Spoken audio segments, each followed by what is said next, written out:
What is going on, y'all? What is up? What's up, Temic, Jason, Patrick? What's up, what's up, what's up? How you guys doing? What is freaking... Oh, this is awesome. Oh, we got Dustin in here. Oh, I wonder if we're going to talk to him today. William? My man William's finally in the stream. Let's go. Miguel. K. Julian. Junior. What is up? Guys, you already know what to do. Drop a like on the stream. I told you guys this was going to be happening for about a week. Stasia, you were up early. You were up super early. Alex. What's up? Krieg. What is up? So, guys, before we do anything, before I introduce the guest, your boy's going to make some G Fuel really quick. My G Fuel shaker needs to be washed, so your boy's using a water bottle for now. But, yeah, we're about to drink some of this tiger's blood right here. Can I get a yeah-yo? Hey, yeah-yo. So, guys, this is going to be a little different, a little interesting. You know, with all the Fortnite that I do, I'm trying to do other things as well, you know. We got to branch out a little bit here and there.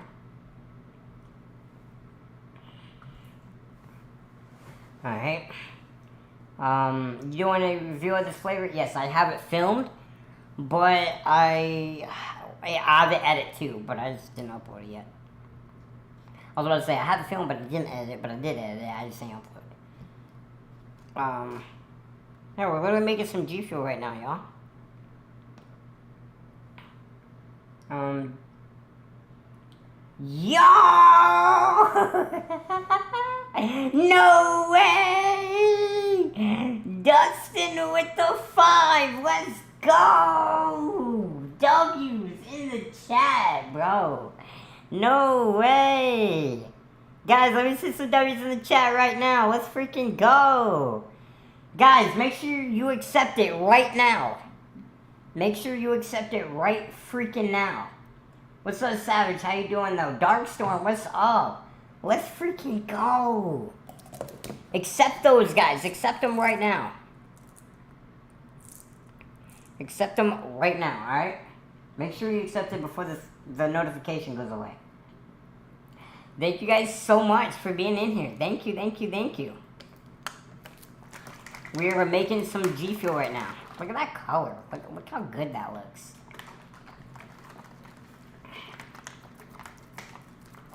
What's up, Lex? Sipaholic, dude, let's go! Let's freaking go, dude. Let's go! Guys, drop a like on the stream right now. Alright? We're about to get this going. I'm gonna give you guys a fair warning. This is gonna be interesting. Alright? How do I accept? How do I accept? You gotta click on the gifted member. You gotta click on the actual notification. Click on the thing and yeah. Sipaholic, let's go. And then Brian got one. Let's go. That's sick. Let's freaking go. Sipaholic. Welcome to the Yayo Squad, bro. Welcome, welcome, welcome. Alright, y'all. Hey, Clip Dick, I see you in the chat. If you wanna hop on really quick, you're more than welcome to. But we're doing it, bro. Dude, this is actually super good. Oh my god. My code Baserin, 30% off G Fuel right now, guys. Obviously, my G Fuel shaker out and everything like that. But you know, your boy has to promote the G Fuel because you already know that I have to. No, but you guys know how I am about my G Fuel. Aid got one, and then Nathan, let's go. W's, let's go. Let's freaking go. Alright, guys, it's time to introduce the people that I'm going to be talking to today. Oh, before we do, William Johnson 5, let's go. Let's go. GG's, baby, let's go! William, thank you so much. Thank you, bro. Let's go. That's so freaking sick, dude. Seriously. William, you're about to have a freaking ball, dude. I'm telling you. This is about to be super freaking awesome. Let's freaking go, guys. Seriously, thanks so much for being in here. You could just say, yes, sir, I'm headed home right now. I'll try it. Hey, you can pop in at any point. Just message me and let me know. Try to get in here ASAP. Let's freaking go, though, dude. Seriously. Yeah, oh, hey. We might, okay, alright. Alright. Guys, time to introduce the guest right now. I am switching over the cam right now. 3, 2, 1. Alright, y'all. You guys are free to talk. Alright, so just really quickly, I'm going to give you guys y'all's names on here just so people know who we're talking to, because people are probably going to ask 5 billion times. Alright.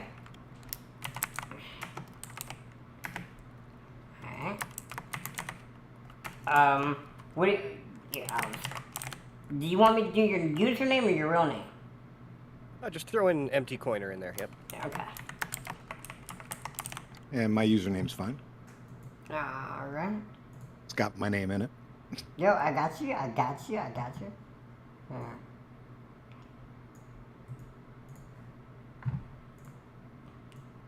Alright. Guys, this is about to be freaking sick. This is gonna be cool. We're gonna talk about a whole bunch of cool stuff, to be honest. I'm just literally giving them their names right now so you guys know. And then, yeah, we'll be able to completely start. What's up to everybody in the chat? Make sure you claim those memberships. They're free. Yeah, I got one. Thanks. I never seen that done that way before. Yeah, no, it's super cool. You have to do it on the computer. You can't do it on a cell phone, which is so weird. You'd think YouTube would be all about it on cell phone. Yeah. Alright, so it's time to start. Guys, today we're going to be talking about crypto, as you see. And, you know, this is going to be a little different because I really don't know that much about crypto. I've dabbled in it, thanks to Coiner. Yeah, that's about it. Literally, that's about it, dude. I'm not gonna lie, like, I've gambled and I have, used crypto casinos, and that's about my extent of crypto managing, touching, dabbling, whatever you want to call it. So look, I'm even though this is my channel and this is my stream and everything like that, this is very much y'all's this time, because well, I don't know much about crypto, so I'm gonna kind of follow you guys, and I'm gonna ask questions when something pops in my head. And obviously, you know, you guys know how I am. I can talk for hours. And so, yeah, we're going to do it. All right, so crypto. Point blank, what is crypto? Do you want it, Brian? Sure, I'll start. Crypto is digital money secured through cryptography. It's nothing physical. You can't hold it. It's basically like a public ledger that has accounts on it that hold your amounts. I mean, it's literally like, it's all digital, like nothing tangible at all. Right. Well, like even like US dollars, only like 2% are actual physical money. The rest is all just numbers on a ledger in the bank systems. Yeah. Well, yeah. Yeah, that is weird. See, that's the scary thing about banks, though. Is they just, like, turn you off. If they really wanted to. Mm-hmm. If they really wanted to, I have, whatever I have in my bank account, thinking that, that's my money. No, it's really their money. It's the bank's money. That's one of the things I tell new people getting in. I was like, your money in the bank? They go, yeah. I was like, that's not yours. Go try to take it all out if you have a decent amount of money. Just walk into the bank, say, try to take out $10,000. You got to answer questions. Why? What are you doing with it? Might have to make an appointment for a couple days because they don't have that much on hand. It's just, it's a game. So here's a good opportunity to interact with the chat. So Julian says it's like Robux or V-Bucks. Now, you're not completely wrong. There are a lot of similarities. However, Robux and V-Bucks, there's no market for it. You can buy it directly from the game and you can use it in the game. However, cryptocurrency is sort of like the same thing, except for there's markets for it. So you can take it out and sell it for other currencies, including US dollars, euros, wherever you live. Or Um, product. yeah, you can buy things with cryptocurrency in certain places. Now, not obviously Walmart doesn't really accept it. Most places don't really accept it. But if you get online, there's actually quite a few payment options. Yep. So you can't buy a new pair of shoes with V-Bucks. You can buy new shoes with cryptocurrency. Yep. So the different guys. So if you guys aren't like 100%, if you have no idea what crypto is as of right now a currency that you can buy digital and physical products. Like something like V-Bucks and Robux, you only can buy within the game. It'll never be a real life currency where you buy like a Fortnite skin and then it shows up at your house. That's not how that works. It's just for the game. Crypto is a real world currency system, but it's not just that. It's actually a lot more complicated, and that's what we're kind of here to talk about. Because honestly, for me, crypto's extremely it's extremely confusing. And I was sitting there thinking this whole week, like, okay, what am I gonna ask these guys, right? And I genuinely just didn't know because there's so many ways you can answer the question, ask the question, talk about it, and then what do you really ask? Because crypto is actually that confusing, where it's like, okay, well, I got a question. So, what would it take for crypto to be actually mainstream? Because, from my point of view, unless it is regulated, it can't be. So I would say crypto's already regulated a fair amount. You just don't really realize it. Part of the problem is places like the SEC and the federal government. They don't understand crypto very well. They're quite similar to a lot of people in chat that are just learning about it, right? And so it's a really bad thing when you have regulatory bodies trying to regulate something they don't understand. So there is a fair amount of regulation already, but wishing further regulation from people who don't understand something it's a recipe for disaster. It's actually interesting that you bring that up because there are some people in our community that are working very hard at a state and federal level, actually lobbying to get governors and get representatives to understand this stuff so they can pass good common sense regulation about it, right? But in the Now, meantime, it's kind of a like a wild wilderness yeah, out it's there. it's the wild west of money, Yep.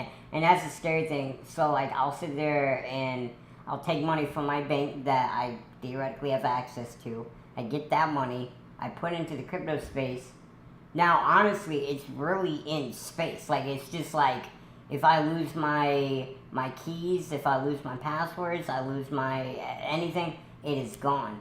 But then when you put it into a certain coin, well, then you don't know if it's going to be a rug pull. You don't know if it's going to be something that just drops naturally. You don't know that. So it's super scary.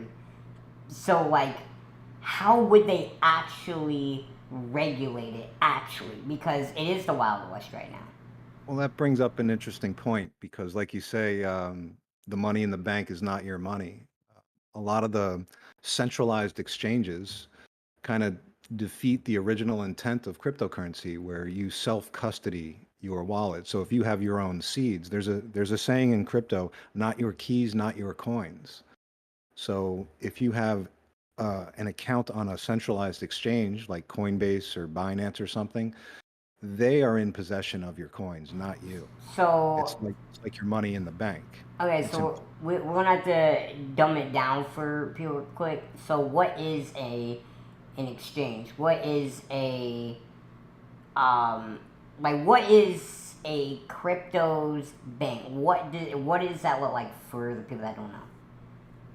Like well, an what is exchange the is like like I what is a look at blockchain? Like what is a blockchain a basically? blockchain is the ledger, like the digital spreadsheet that holds all the information about all the accounts or wallets.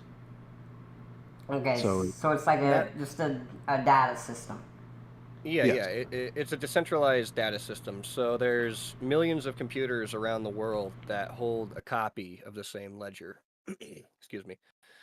right. And if a handful of those, like let's say a transaction gets pushed through, um, and 98% of the computers in the world that hold the ledger, they all compare that ledger together.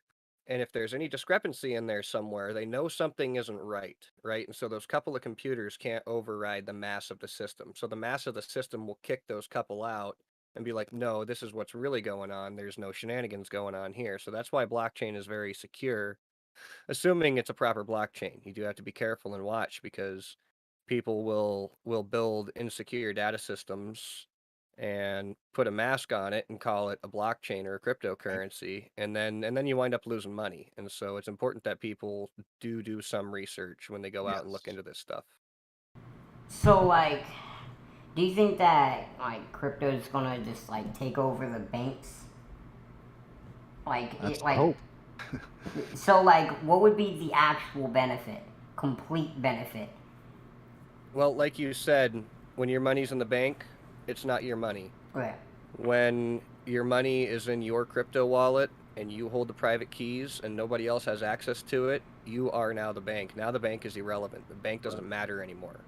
Right. And Okay. so banks are quite afraid of this because they understand that if you and me and everybody else figures this out, the banks are going to be out of business. They're not going to have too many customers left because who wants to take on counterparty risk? Who wants to be in a situation, you know, like the Canadian truckers, somebody would buy the truckers a sandwich and then their entire bank account would get shut off so they can't pay their bills or feed their children. Hmm. And that's specifically what cryptocurrency is out here to overcome.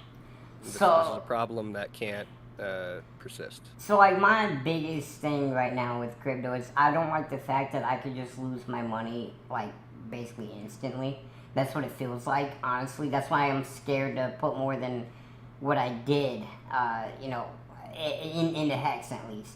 And Yeah. anything else of that matter. Like the most I have in crypto is in hex, and that's because of corner. Other than that, I wouldn't have done anything.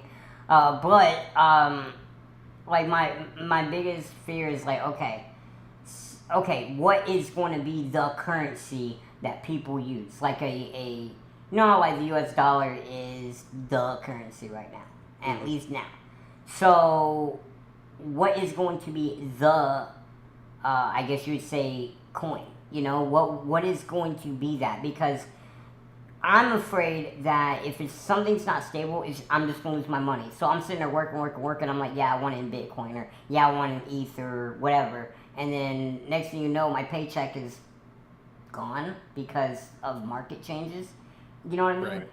And Yeah. that's scary to me. I don't like the changes. At least, what I can say is at least in the bank, if I make a certain amount, it's just there and I can at least see it's not going down unless I make it go down, you know?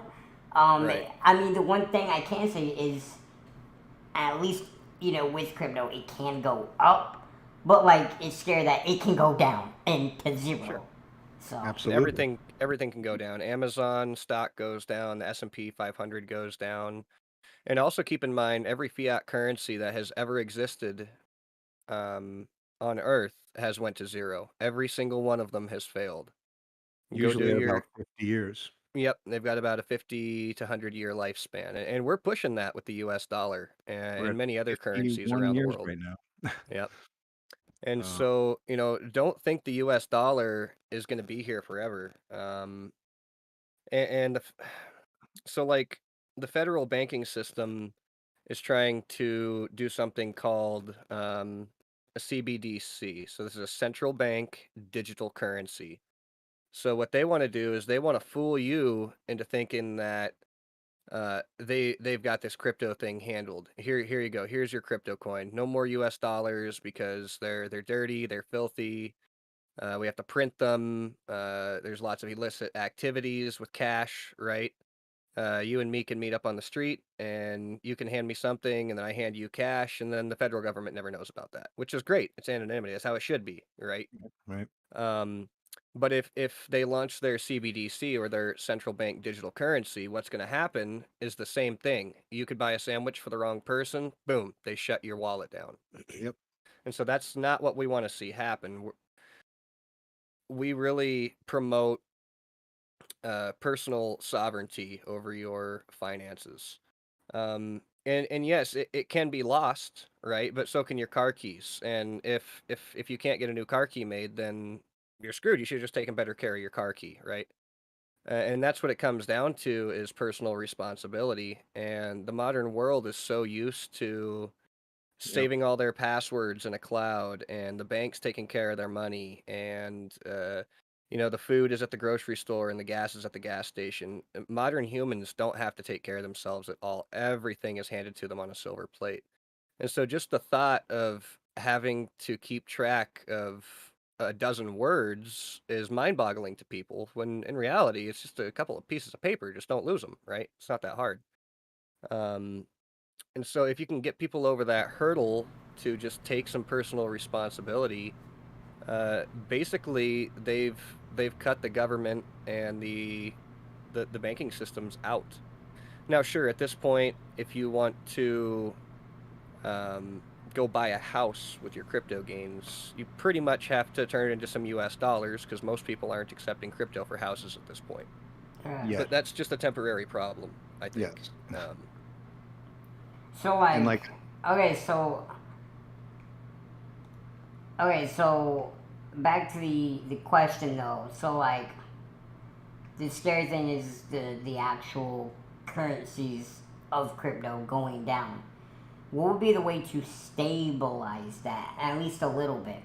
Because as of now, I have lost money on my hex. I have not seen the pluses yet, and You it's saw been for a little bit.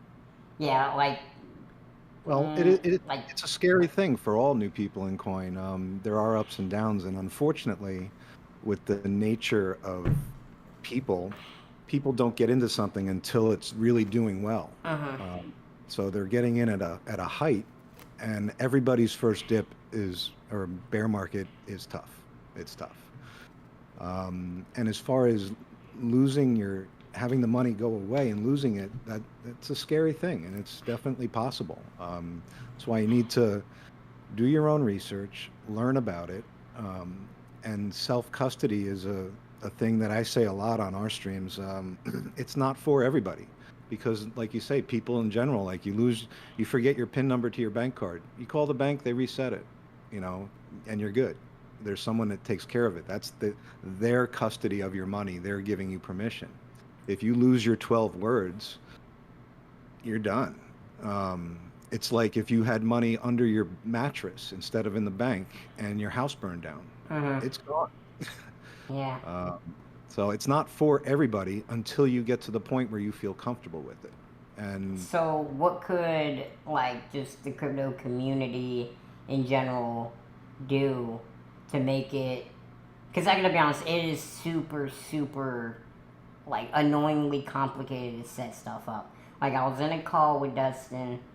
Oh my god, what 7-8 hours just trying to figure it out, and I gotta be honest, like it was a night. Like I honestly hate it at this point. Like once I bought it, I was just kind of like over it. Like honestly, like yeah, at that point, like obviously I want to see my money. I want to invest into things. But at that point, I was just like, bro, I'd rather just take my money. Like, Yeah, it's exhausting. It's taken, guys like me and Brian years and years and Yeah. years of having our heads down this rabbit hole and just being attached to this market and these communities and these technologies and being up to date with what the U.S. monetary system is like and monetary systems around the world. Like we're in touch with all that stuff.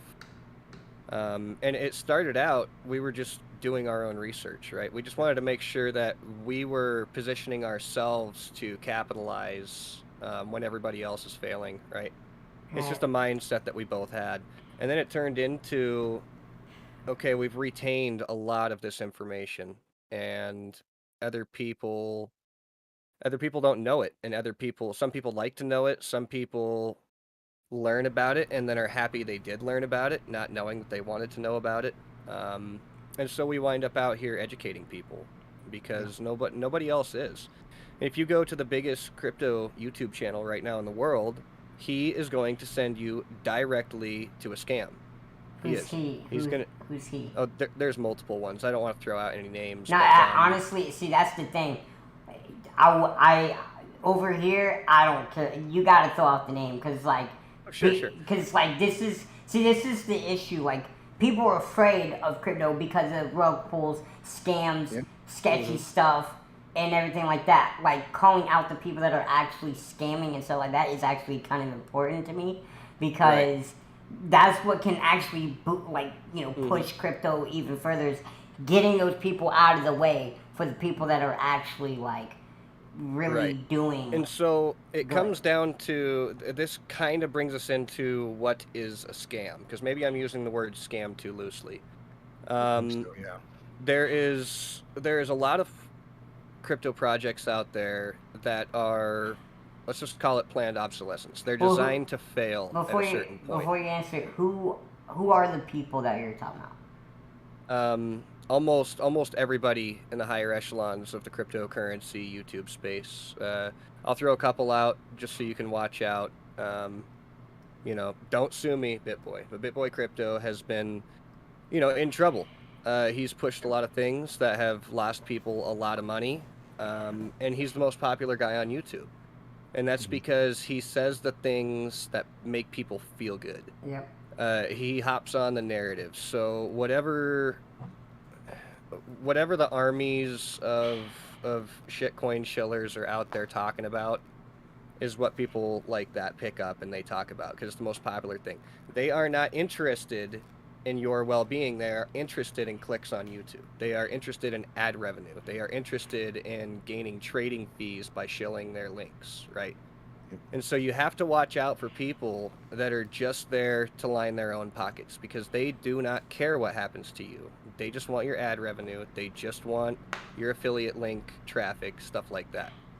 And so you really do have to just be careful. I mean, if everybody's talking about something, 90% of them are probably going to get wrecked in it, right? Right.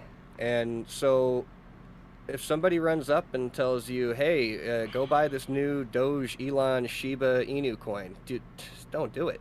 Because it's a copy of the 500 coins that came before it that did the same thing, and people just don't learn. They just run out and they buy whatever their friend tells them to buy, or whatever the random guy on TikTok told them to buy. So Please don't get your financial advice from TikTok, by the way. Yeah, so there's two things I want to talk about. So the scamming part, okay, rug pulls, all that. And then also, I just had a brain fart. The scam. Well, let's just talk about the scams. It'll probably come to me first while y'all talk about it. Oh, well, here's the thing with the scamming in crypto, being that it's not regulated, anyone can make their own crypto.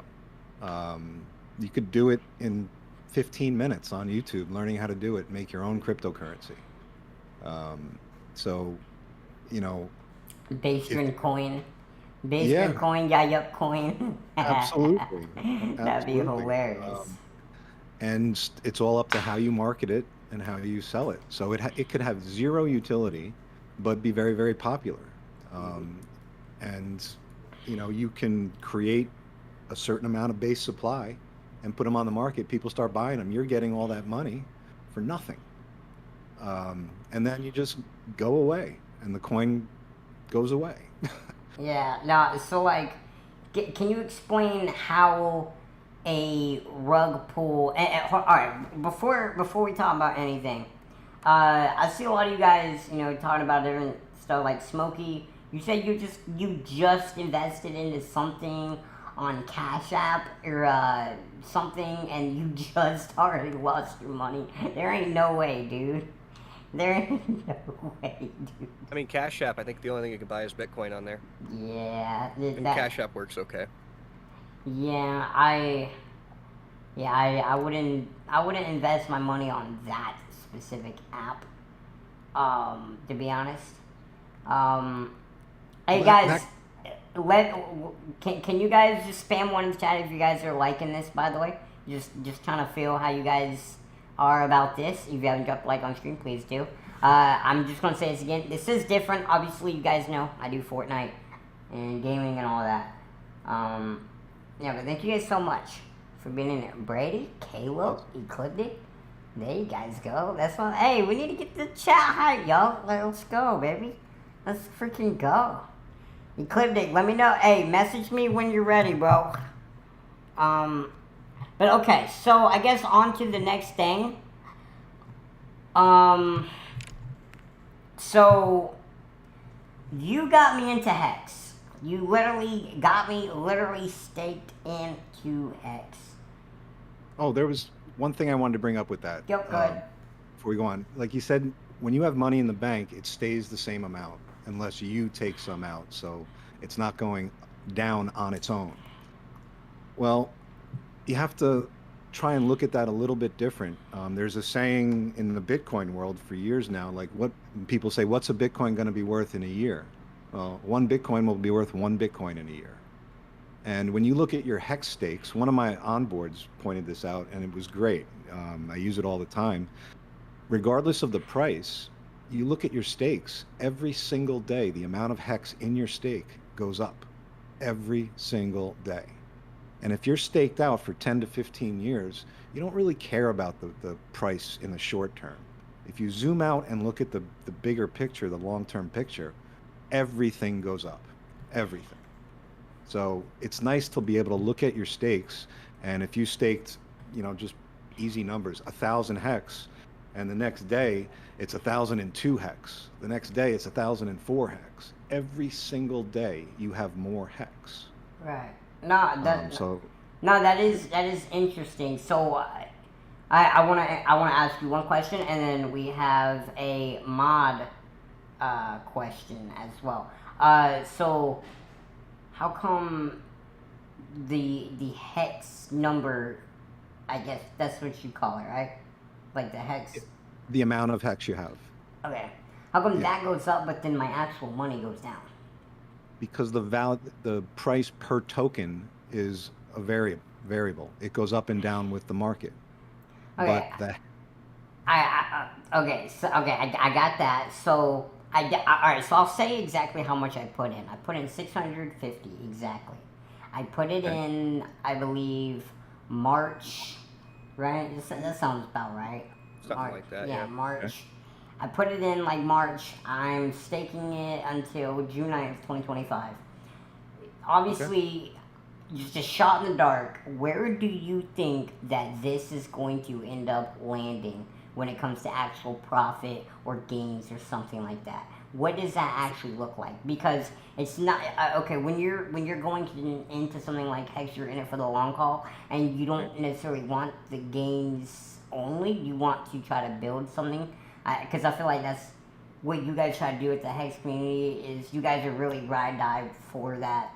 I guess you would say it's a coin, right? Your token, or it's okay. So yeah, what do you think it would be at by June 9th, 2025?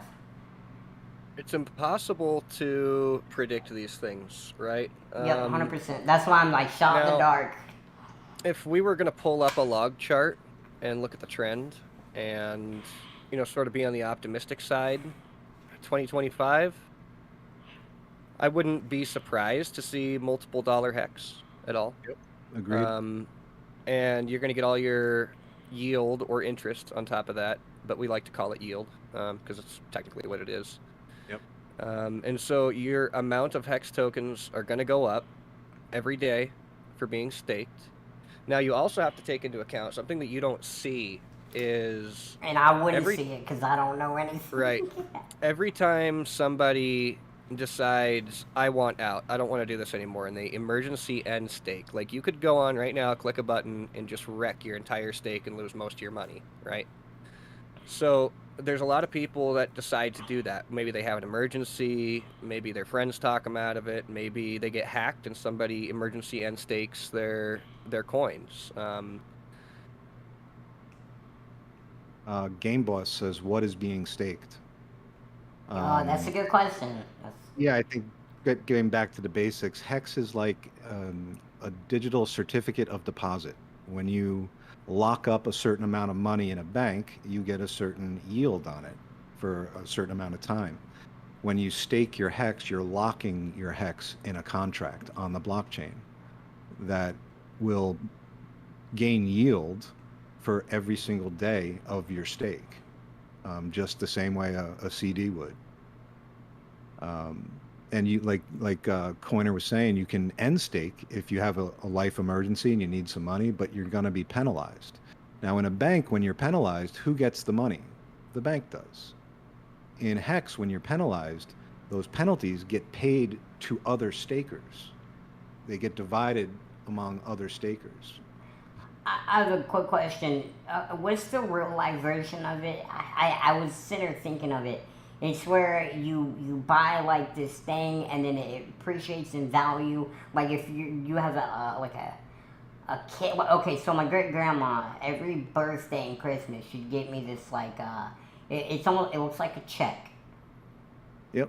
What is that? Like it was a check for like however much, and then it's supposed to grow in value. What is that? Like what was saving bond, I think. Yeah, it's a bond. Okay, yes, it was a saving bond. It was exactly that. Yes. So is that kind of the same thing? Yeah. Okay. Yep. Yeah, similar. Yep. Okay. Now the bank is going to give you 0.2, 0.5% on your money per year. And then you throw the inflation in there and you're losing money when you're holding cash. Yep. So when you lock Hex into the contract, what you're doing is you're telling the rest of the market, look, I don't want to sell these for a really long time. And so by me staking my Hex, I am guaranteeing you that I am not going to dump these on your head. I'm not going to sell these. I'm not going to move that price down, right? So in Bitcoin, the miners, the people who secure the network, they get paid to do that by burning electricity, right? They use electricity to run their GPUs. So Like right here's a mining GPU. Great big old nasty $1,000 mining GPU. Okay, I do have a question. Right. So can you explain to people what mining is? Because to me, before I knew, it sounded like some you go on Minecraft, okay? You go on Minecraft and say you need a certain ore or metal or gold or whatever. You get like an auto clicker and then you just run through it and while you go do something. Right. So at the bank, when you buy something, you buy a loaf of bread. That transaction has to go through servers in the banks, right? Because they have to verify that. And that transaction doesn't go through until the bank has decided, yes, this is legit, the money's there, the other party can receive it. Boom, a computer there pushes that transaction through.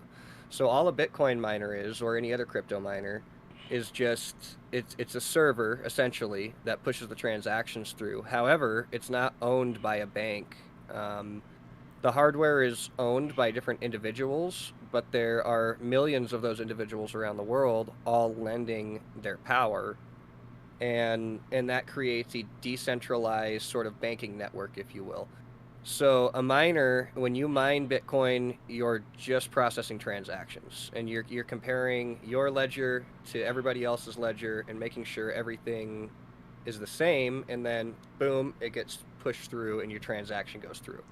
So you tried to buy a pair of shoes with crypto, the same as at the bank. You buy a pair of shoes at the store with your card. It's just a process of verifying that transaction. So that's all crypto mining is, right? It just sounds cooler to say mining. You Is throw a little 100 pickaxe into in there and it crypto looks worth fun. that 100 or a percent of it or less, Now, etc.? Then is that staking money? hex Crypto is the same taxed? thing. How So often or when if it go is? ahead.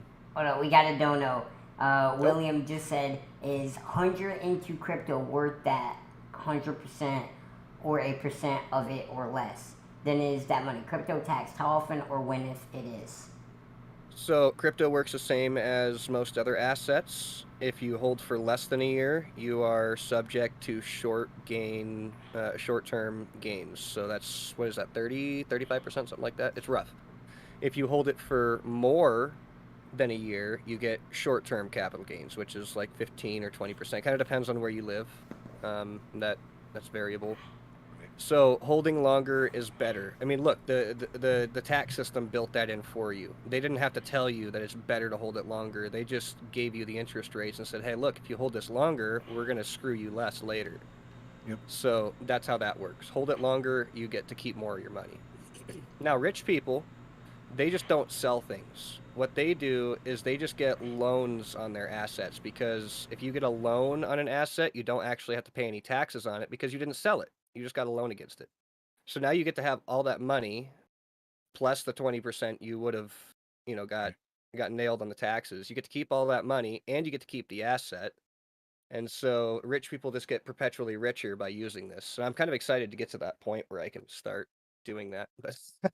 Okay, obviously I don't, it is personal for both of you, like I don't like to share how much I make, how much I this and that, but whatever you did put in, how much have you actually seen in terms of growth on your own personal stuff?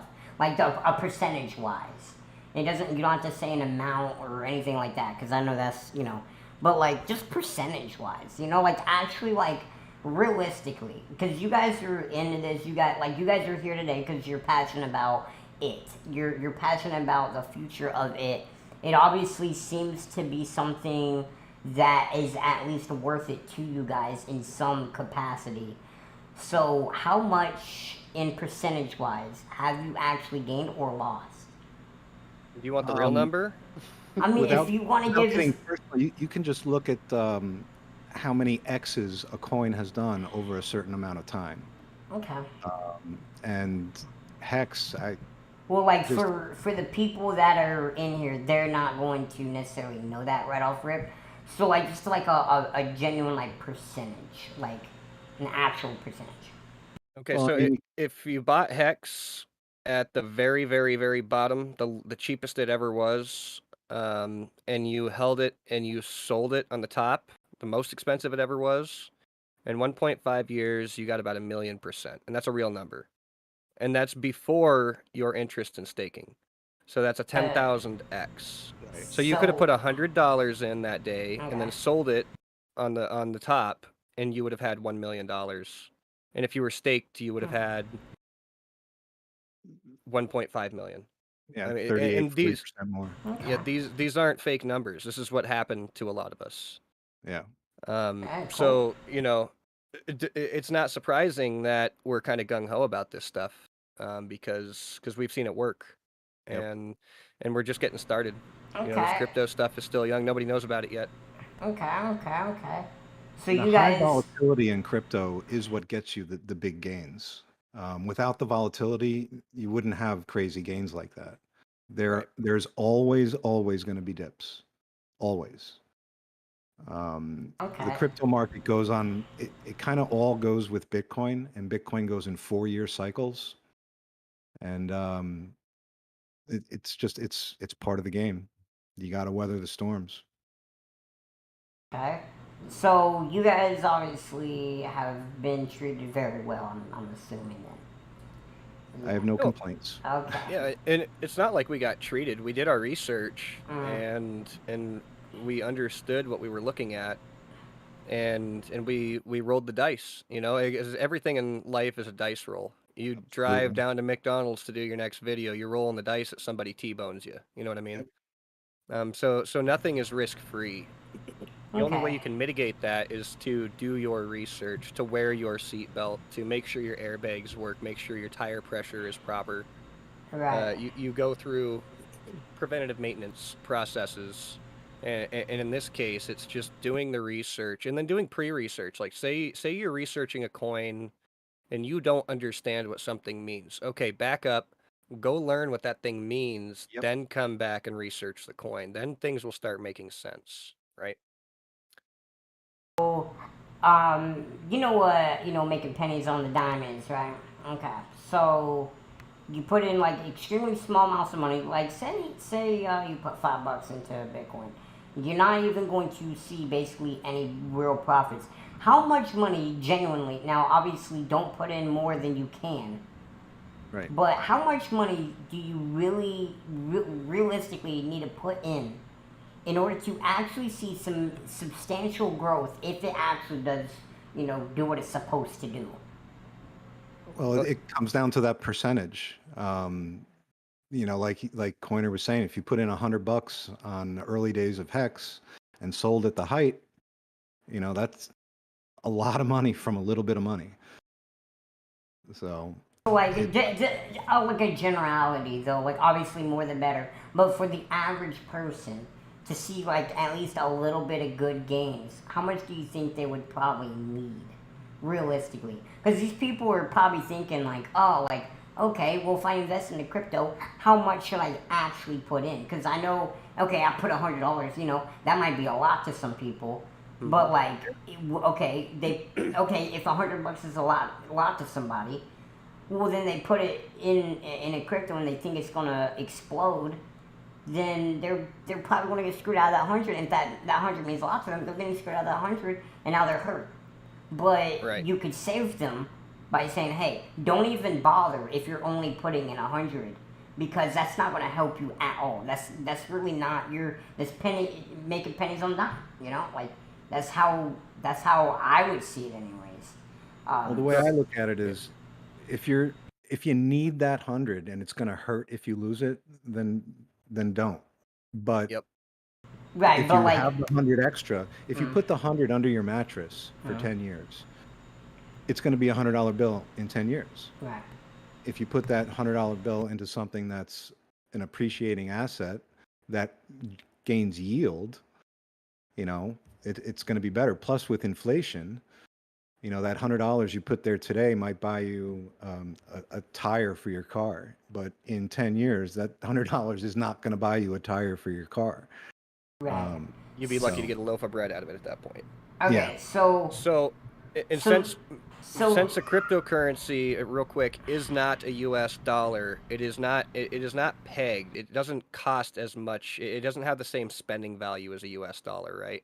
Right. And so as the US dollar slowly creeps down in value, so here you could buy a tire with your 100, 10 years down the road, you can buy a loaf of bread with your $100. The crypto over here never had that same failure rate, right? The US dollar went down, but this stayed the same. It still works, it still gains yield, you can still swap it for other coins. You and a guy in China can do a transaction and nobody else has to know about it. No US dollars, no banking system needed, right? So that US dollar can fall into oblivion all at once. These coins are not attached to them. Now, they do make a thing called a stable coin, which is every individual coin is backed with one US dollar, supposed to be, without getting too complicated. Now you can buy those, but you could expect those to stay at $1. So if you buy a stable coin, you're not going to make any money, right? It's just going to hold that value, and it's going to stay pegged to the dollar. So as the dollar falls, your stable coin also falls. So you're losing the game at that point. Okay, so my mod 10 meg asks, so what is the recommended amount to put in though? Like, So you can't recommend an amount, 100,000, right? But it's different for everybody. Right. Some people can only afford to start with $10. Yep. Some people have 100 grand that they can drop on it, that they dug out of their shoe pocket, because some people are just wealthy, right? Yep. So the more you put in, the more upside you have, right? And that goes the same for any asset in the world. It doesn't really matter what it is. The more you put in, the more money that's going to give you, right, in proportion to what you put in. So if you just put $10 in, you're not going to make as much as the guy who put 100,000 in, right? Now you can sort of leverage that by doing good research and finding things that are actually most likely going to keep going up in the future.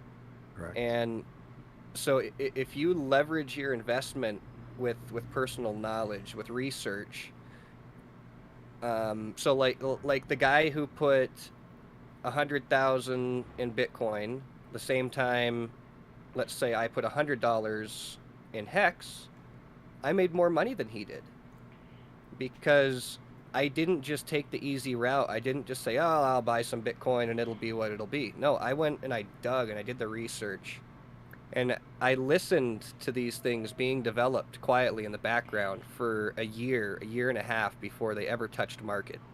And in that time, I was able to learn what the benefits of these things are. So Hex isn't just any other crypto.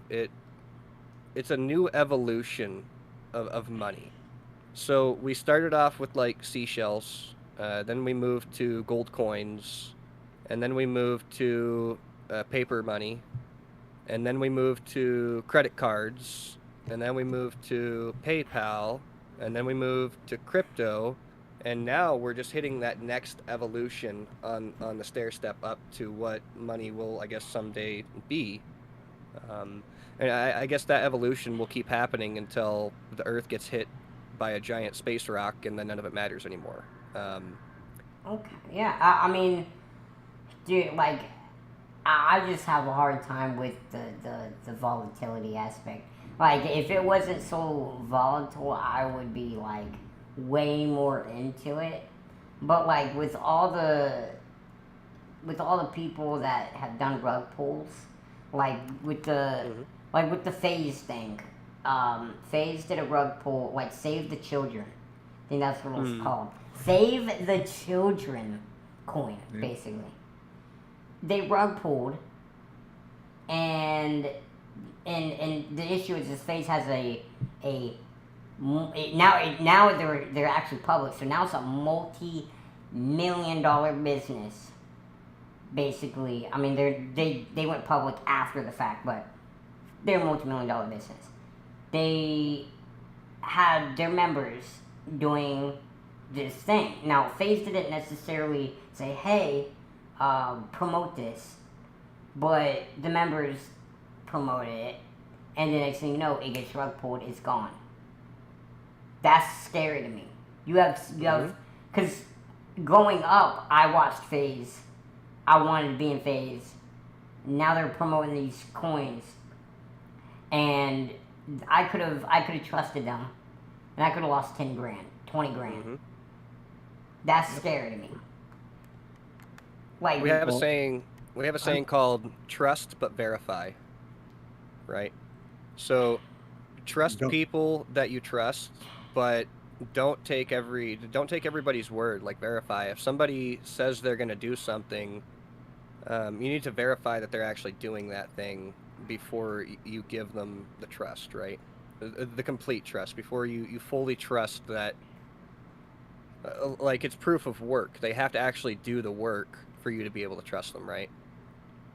So I could have just talked about coming on stream forever, and then when it comes time to get on stream, I'm just like, oh nope, I don't want to, and then so you could have trusted me that whole time that I would have done that, but now it's verified. I came on, I brought another intelligent, articulate person on to help you guys learn this. So this is proof of work. I did the work. I came in, and you as well.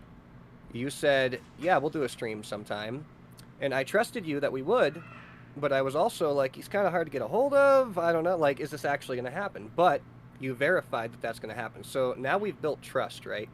So now next time we want to have an interaction, there will be less uncertainty. Right. So you just need to build trust, and until you have built a robust base of trust with a corporation or a person or a cryptocurrency, you need to go in and verify that what it says is true is actually true. See, I think one of the issues with the crypto space is it's a money space. It's currency, whatever you want to call it. That attracts weird people. You know, there's people that are criminals because of the way they make money. Mhm. Right? So I feel like in the crypto space it attracts a lot of weird people because it is the Wild West. It's literally I can go kill somebody, you know, say it's the Wild West, I can go kill somebody. No one knows I killed the guy. So you got these people sitting over here like promoting whatever, rug pulling, but like did they really do it? Did they mean to do it? Was it actually their fault? And you're sitting there looking at like the I guess you would say like the blockchain, like seeing like all the transactions. But like still that's even kind of weird because you have to be like a sleuth to figure it out. So like one thing for me is anytime I've thought of crypto, I see very questionable people promoting or pushing or whatever. This goes for NFTs too.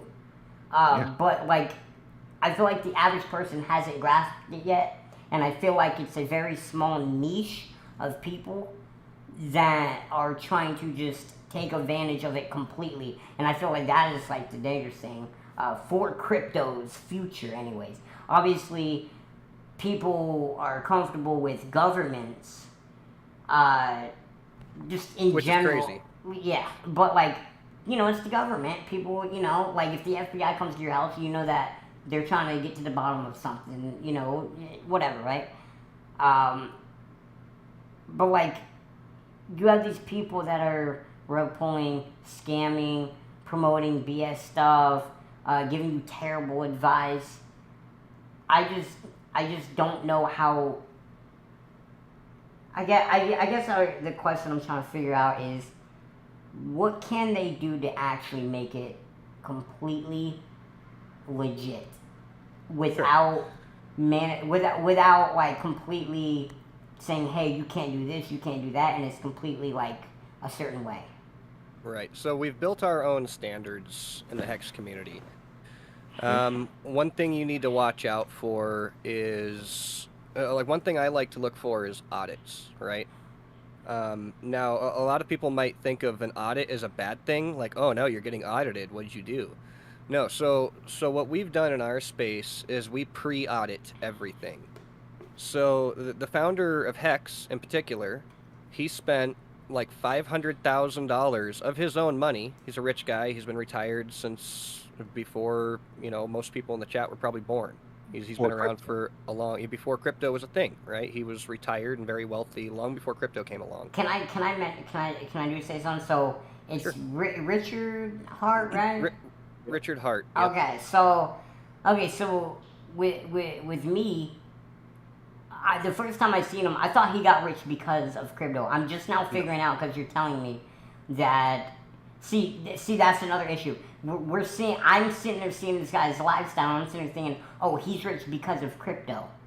Well, No. for the average person, they're sitting there seeing this guy doing all this cool stuff. He's doing this, he's that. He made it because of the crypto space, in my eyes. But little do I know he's actually rich because of something else. And then, I don't want to say he has the resources, but he definitely had a leg up on what was happening because, you know, maybe he was rich, maybe he had some extra knowledge, maybe he talked to some people in the back, maybe, you know, whatever, right? So, like, that's kind of weird to me because people don't know how these people are getting their money. And that's also weird because I sit there and I see, you know, Richard Hart flaunting and all that, and then I'm sitting there thinking to myself, this guy made good money off Hex. So is it a scam or not a scam? Is the people under him making money? How did he actually make it? I don't know. Still, like, that's just weird to me. Right. So no one underneath him is getting paid by him, right? Any Yeah. money that anybody has made in Hex has been because they bought the coin and they staked it and they just made those mad gains, right? Richard Hart isn't paying anybody to do anything. In fact, just the opposite. The guy is extremely strict about that. He Yeah. doesn't want you to have any expectations of profit from the work that he's doing, right? Work of And others. Yeah. from the work of anybody. So, like he's always said, if you guys want this thing to be awesome, you got to get out there and you have to educate people on your own. Hence the reason me and Brian are here right now in front of your audience, because we're out here doing that work. And we don't expect Richard to do anything. Richard just needs to go have fun because he's earned that, and the community can take it from there. So can And one of I? the things with Hex that's unique and different that you learn, and that took me a while to learn. The person that onboarded me just joined the chat. Tin Top, what's up? In top. Um, he was telling me about Hex for a couple of years, and I just wouldn't listen. I just, I'm not into it. But when I finally dove in, Hex is unique because there is no admin keys to the contract. It cannot be changed. It cannot be rug pulled in the way that other coins are rug pulled. Okay. Um, How did it- he make it like that though? Because I feel like, okay, he's rich beforehand. Usually rich people always try to get richer. Usually they always say it's rich get richer, right? So Sure. what makes him different than the average rich guy that then got into crypto? You know what If you I ask mean? So- him, he's doing it for the glory. He wants Yeah. to have the world's most appreciating asset, and he wants to help better people. He wants to be known for doing good things. And I would imagine, once you get to that level of money where you are rich, now you have to find something to do, and people find different things to do. So would you relate him to someone like Mark Cuban with you know about Mark Cuban's like medical system that he has? I'm not familiar with it. I think it's meds. Hold on, let me look at it. Meds plus hold on, Mark and pharmacy. It's called costplusdrugs.com. Basically, they're undercutting the whole pharmaceutical industry. If you guys look it up, costplusdrugs.com, you can get cancer drugs for literally like nothing, basically. You pay what... Okay, so for instance, like if you go to buy like certain medicine, like, I don't know... Like insulin. Yeah, insulin or mesalamine. If you buy it at retail, it's $766. Here it's $32. So Right. is Richard Hart just doing it to try to better the world, or I is believe there so, yeah. is there any type of gain that he's actually getting monetarily? Because it is his thing that he built. It's hard to say, right? We can say for sure that he's never sold any Hex tokens. So the wallets, and we don't know which wallets are his necessarily, but the wallets that we think are his have never sold a single Hex. Now, it has sold a lot of other crypto, right? And that's his right to spend his money how he wants. But he's never gut punched the community. He's never sold that Hex on the market. And there's a lot of nuance there, a lot of stuff we could go into, but to keep it simplistic, basically he's a good guy. He doesn't want to make the world a worse place. There are good people in the world, and it seems like there's less and less and less and less all the time. But it's not impossible that one of the smartest people and one of the richest people in the world could actually just be disgusted with the world around them and want to make it better. Yep.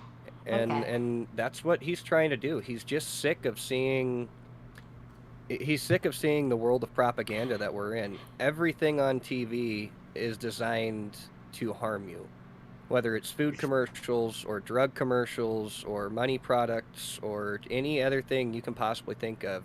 They're there to line their pockets and they don't care if it harms you in the process.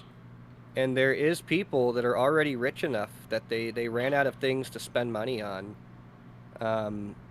And now they just want to make the world better. They just want like a better neighborhood around them. They want to travel to other countries and be like, yeah, this is a nice country now. This is great. I'm having a better time here. There's better food. There's better facilities. There's less crime on the streets. Now I don't have to wear a bulletproof vest. People are And- happier. Yeah, people are happier. And he doesn't like seeing starving children. He doesn't like seeing people die because they couldn't afford drugs. When he knows there's no reason for it. Right. Most of it is it happens because people want to make money. Because at the end of the day, the benevolence of all evil is money. Yep. People just want to make money, right? But there's a select few amount of people out there that just want to make the world a better place. And we were lucky enough to kind of trip over this guy and find a guy who really wants to make the world a better place, and which is why a lot of us hold a similar sort of attitude is, I just want to educate people. I just want to save people. I see people broke and struggling all around me, and they have zero education. They have zero leads on how to get out of it. And they also won't listen to me when I try to teach them about crypto. So it kind of gets to the point where it's like, well, I tried. But I'm going to keep pushing on, and I'm going to keep trying to educate people the best way I know how.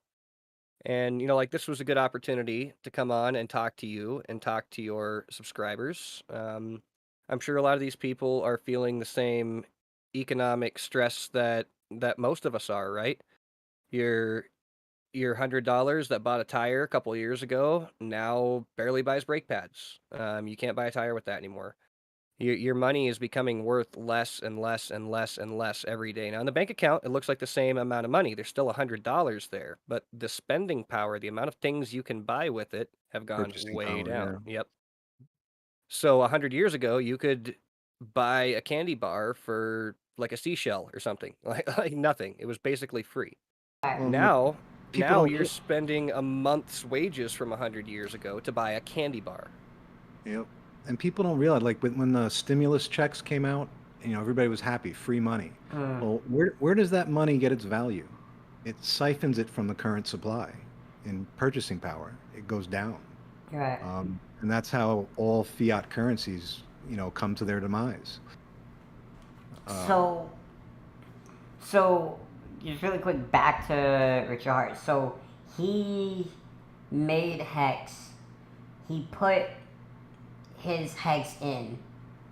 Is there a supply that he made up?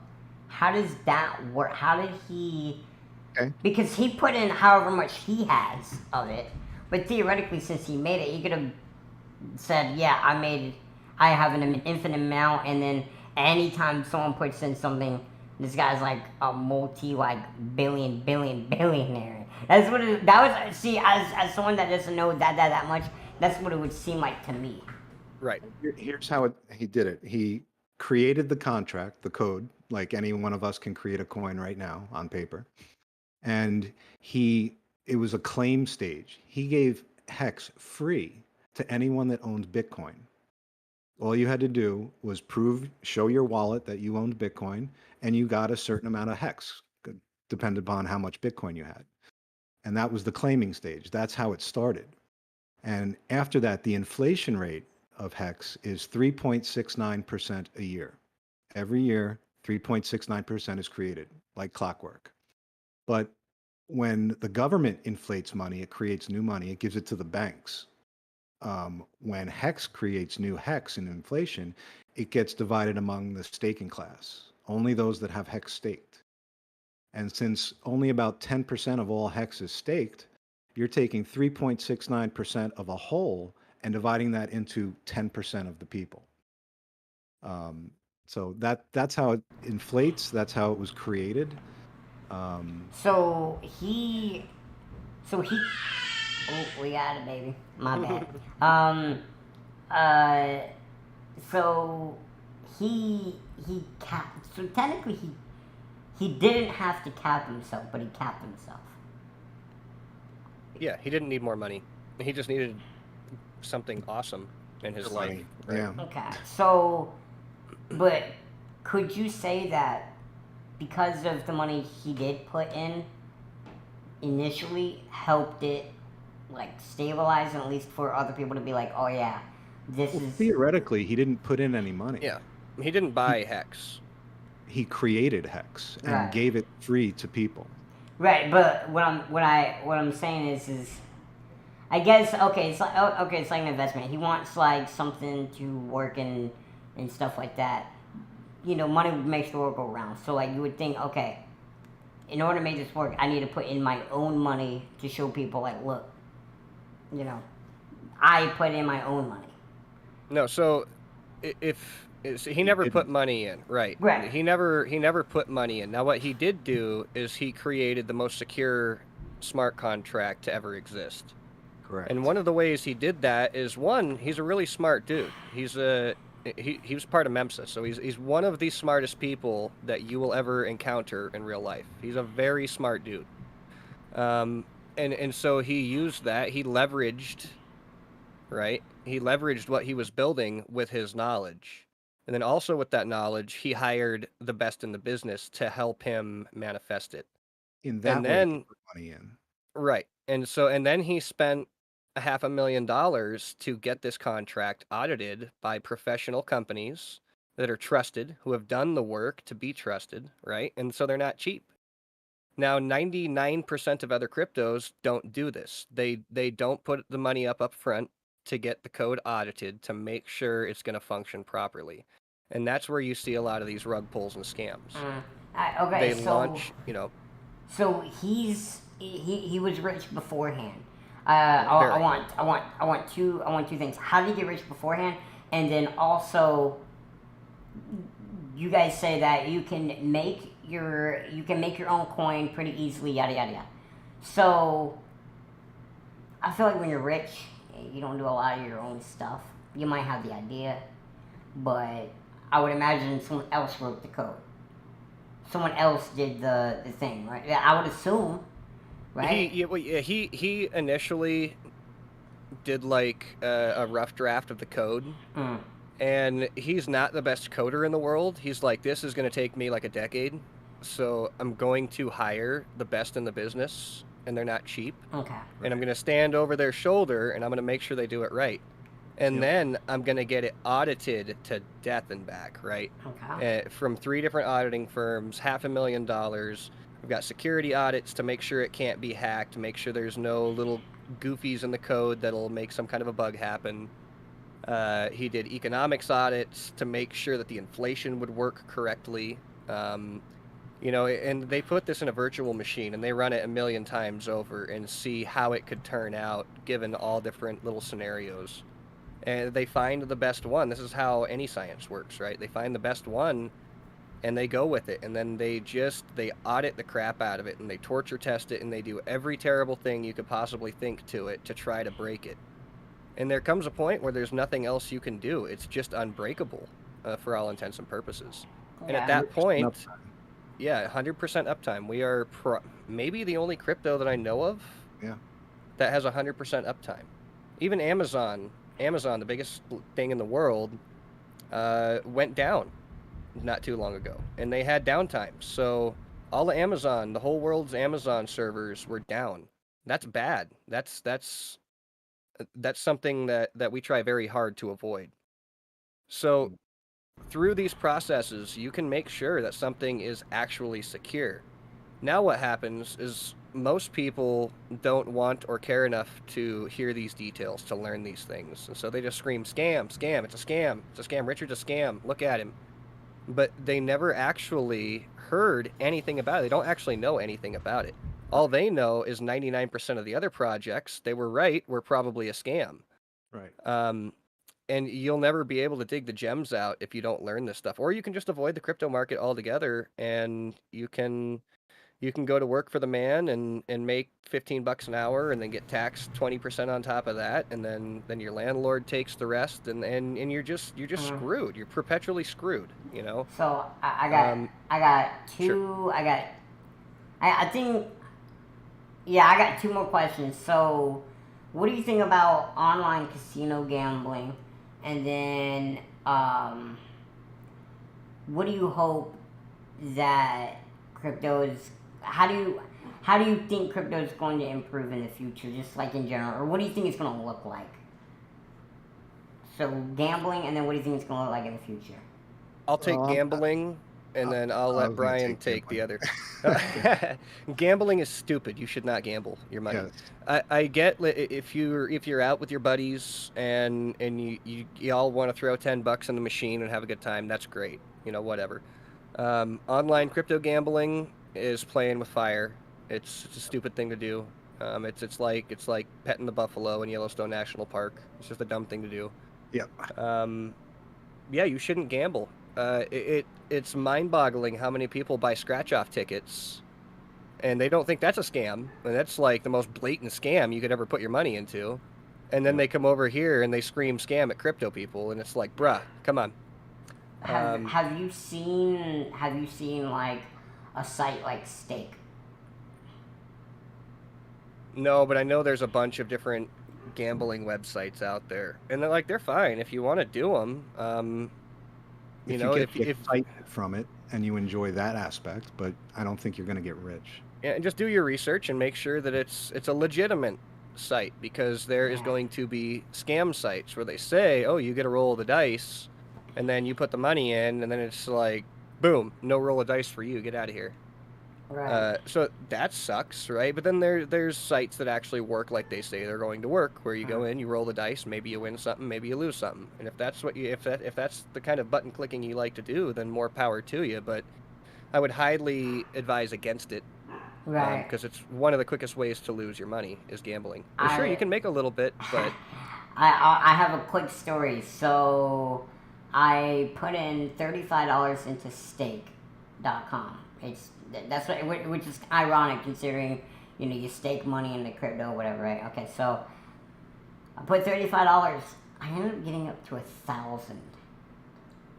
And it was weird because like I was a new account and everything, but then once I hit their VIP, I basically didn't see another win ever. I never won. Like I never lost money, but I lost a lot of the profit that I did get once I hit a VIP. So it was Right. almost like a bait and switch where like Yep. they make you feel like you're going to be able to at least have a half chance of winning money, and then you Well, Well, it's don't just get it's it. just like Prey the on drug false dealer. hope. And they give you the first couple bumps for free, get you addicted, and then you just want to keep coming back, right? And it's just a business proposition. They just want to line their pockets, and they don't mind at all if you get wrecked, if you lose all your money there and you blow your head off the next day. They don't care. That's not their problem. They got their money, and they're happy. And so you have to avoid those traps, because they're everywhere. And I mean, they're literally everywhere. The only way to miss these things is to arm yourself with knowledge before you go out there. And it's the same thing. You have to learn to drive before you drive a car. You can't just hop in it and go, or you're going to crash it, right? You're probably going to go through the front windshield, because if you didn't know how to drive it, you probably didn't know there was a seatbelt either. Yep. And so everything in life, you have to have some backstory, some knowledge about it, or you're gonna wind up being a newspaper article. That's all that's gonna be left of you. Casinos weren't there to make money. Yeah. If they didn't make money, they wouldn't be there. Oh yeah, 100%. I'm going to Vegas next month, and like Nice. I already know how Vegas is, but like Mm-hmm. it's just something about sitting on the table and just hit stay. I don't know, it's fun. All right, last one, I guess. And you guys can make it as lengthy as possible. Where do you see the future of crypto? What do you hope for the future for crypto?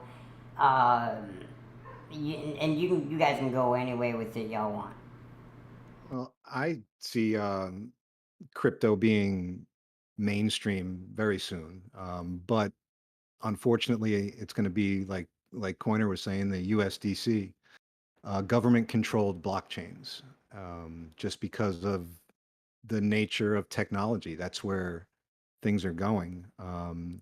But I see a future for Bitcoin being a final settlement layer, and other coins working on top of it, including the USDC, or maybe not the USDC, but other prevalent coins working on top of it for quick transactions, over-the-counter purchases, and things like that. But Bitcoin, I see surviving it all and being the world's final settlement layer. Yeah, Bitcoin's quite slow compared to more modern 6 technologies, more modern hours cryptos. last week it took me for a transaction.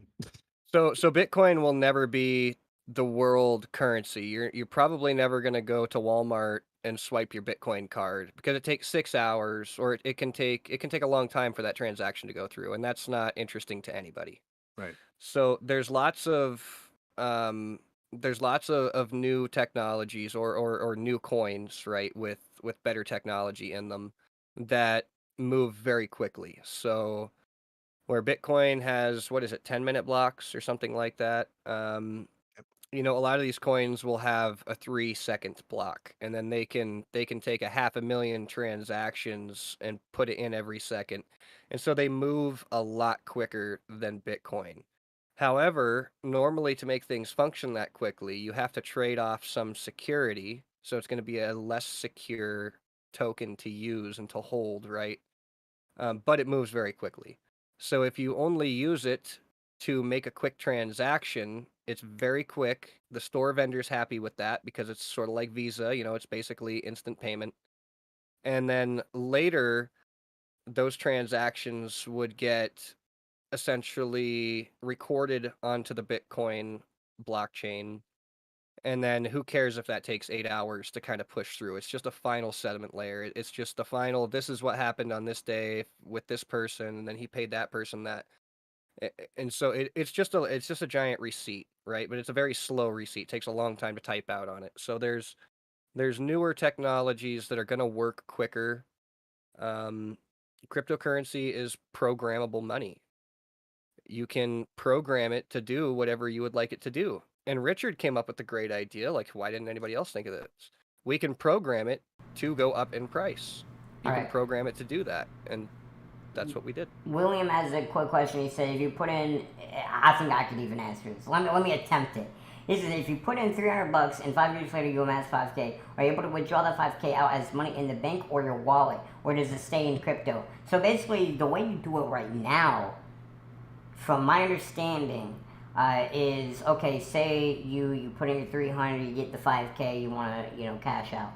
Basically, what you would do is you would sell it, and then so on Coinbase you would sell your crypto for USD, and then what you would do is you would hook your bank up to something like Coinbase, and then you sell your coin, it goes into USD, and then it goes into your bank. Now, That's one way. yeah, that is one way. What is the other way? Well, there's a lot of companies now coming out with cards. The biggest one out there is crypto.com, where it's a custodial wallet. You transfer your crypto, many different cryptos, from Bitcoin, Ethereum, on down the line, to your wallet at crypto.com, and they issue you a Visa card. And there's an app on your phone, and you can top it off. Say I'm at the grocery store and I got $28 on my card, but I have, $500 in Ethereum on there. I can say top off my card with $100 of Ethereum, sell it, boom, it's gone, and my $28 just turned into $128, Right. and now I can swipe it. So the apps that I have on my phone, I'm just gonna name them for you guys. This is what I have when it comes to anything that is connected to crypto. Okay. So right now I have, looking. Wait a minute. Let's see. Okay, so I think Venmo you can use, Cash App technically you can use. Then you got Coinbase, you got MetaMask, and then you got, what was this app called? I think it was Staker, and then Blockchain. Those are the ones that I have. Right. And so like I personally love using Cash App for this. I have moved tens of thousands of dollars through Cash App. I will sometimes buy Bitcoin on Cash App. I will sometimes sell Bitcoin on Cash App. Now, I don't personally hold Bitcoin, but because Cash App allows you to actually buy and sell and send and receive physical Bitcoin, I'm able to skip Coinbase altogether. I can Yeah. just send my crypto to some little street corner exchange that nobody knows about. I swap it to Bitcoin, and then I send it straight to my Cash App.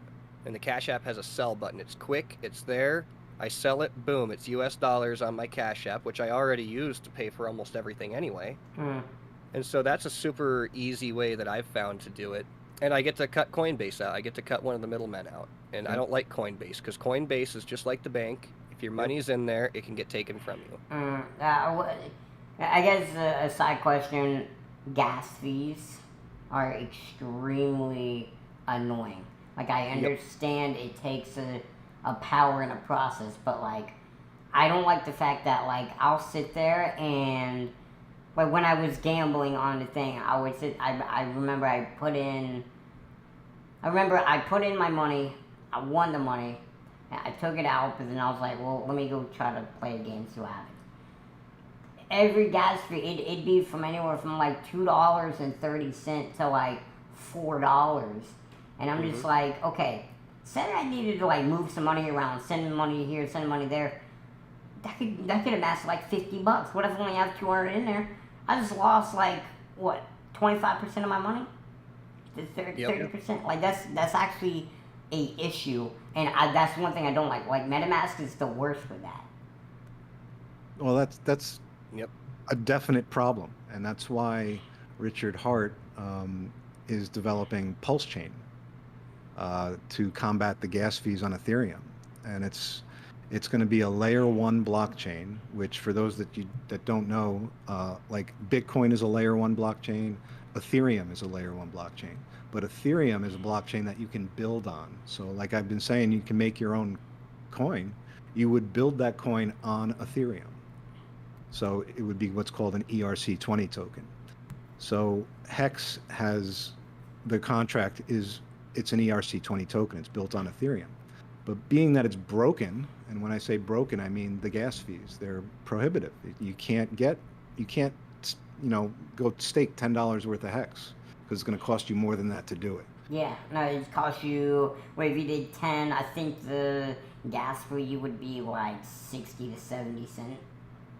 It'd be close. That's low right now. It varies. Yeah. But it used to be basically free, but they, like you said, they basically broke the blockchain. They tried to do upgrades and they tried to change things, and ultimately what happened is it's slightly old tech and it kind of broke. It still works, but you pay way too. It's the most expensive database in the world. So you can't find a more expensive database. So is the change based on human intervention or? Yes. Okay. So the developers. Right.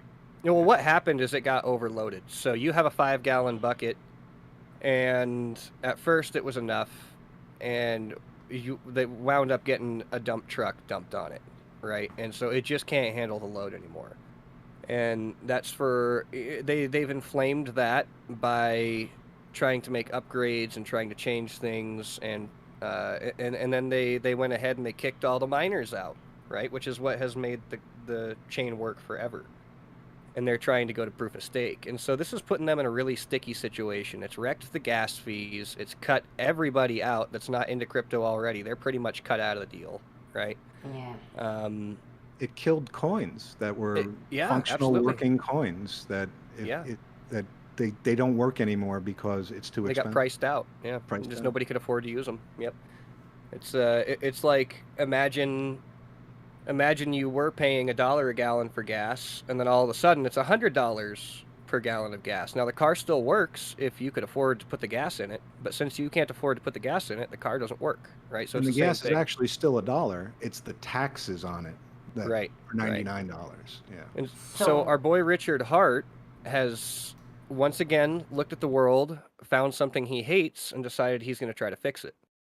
And so he is copying the entire system state of of Ethereum. And what this means is he's It's huge. essentially copying and pasting, but he's fixing all the problems with it that manifested all these issues in the first place. And he's relaunching it with a much higher token supply, which brings the gas way down, right? And you're going to get a copy of all your coins. So Baestrin, your stake, you're going to get a copy of that on the Yep. Pulse chain. So all of your coins are going to double. And since it still works the same on Pulse chain, the value proposition is the same. So theoretically, the prices should be in parity for the most part. So That'll change over time. right. So whatever gains that you think you might get when your stake ends, just throw a smooth double on top of that, because you're getting double your coins. You're getting double your interest power as well. So since you're staked, you're going to have that stake on 2 chains, and both stakes are going to keep accruing that yield. Okay. And you're going to keep getting penalties from other people who emergency end stake. And so your value just kind of uncontrollably grows once you put it into this contract. Now, And if you that, just leave it there. I it's don't. important that you have to have your own custody. If you have Right. ERC20 tokens at Coinbase, Coinbase Yes. gets the copies. This is very You don't. important. All So right. you have to have your own wallet and your own private keys, or this doesn't work. Right. Because just like your money in the bank is not your money, crypto on Coinbase is not your crypto. You don't have the keys for it. So you should really practice self-custody, which you have already, Baestrin. You have your own keys, you have your own wallet, you have your own coins. And so you're good. You're out of the rat race. Now it's just a waiting game, right? Yeah. So I will say this, like, the way you guys make it seem, which I just want to make sure, the chat, the way you guys are talking is like Hex is one of those, like, things that it won't fail. Like, what are the chances that Hex fails? Well, Or- here's the thing. The price of Hex is the volatile thing. Yeah. But what the contract says it'll do, it will do. Yep. If you put 100 Hex or a stake 1,000 Hex for 15 years and you're getting 38% yield on it, you're guaranteed to get that amount of Hex out of it. What the price of Hex is on that day, that's to be determined. Anybody's guess, You, right? you will get that Hex. It's going to happen. So if a Oh. nuke, if there's a nuclear war in 10 years, no crypto is going to work at all, probably, and the price of each individual crypto will be quite low because nobody can use it, right? Now, assuming the Earth doesn't blow itself up in 15 years, and everything runs reasonably smooth, nothing will change. This contract is completely locked. Most other Immutable. cryptos have a thing called admin keys. And what that means is one person can go in and do whatever they want to that contract. They can mint more coins, they can introduce bugs that'll steal your coins, they can do all those terrible things. And Rug yep, rug pulls. And we very specifically designed that flaw out of the Hex contract, right?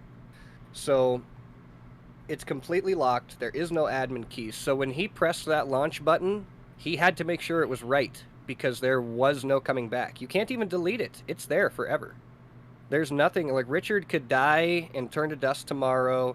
The Nothing website changes. could go down. The guy could just cease to exist and nothing would change. The contract will still work forever. There's no way to break it. The only way to break it's to blow up the Earth, basically. And the only way people, to break a lot of no coiners that I onboard, everyone has that question. Well, what if the internet goes down or the internet goes away? And my answer is, we've got bigger problems if the internet goes away. Yeah. The world runs on it. So, Yeah, Right. everything runs there. So if the internet goes down, you're not going to care about your crypto because you're not going to be able to do anything else either. It's all going to suck at that point.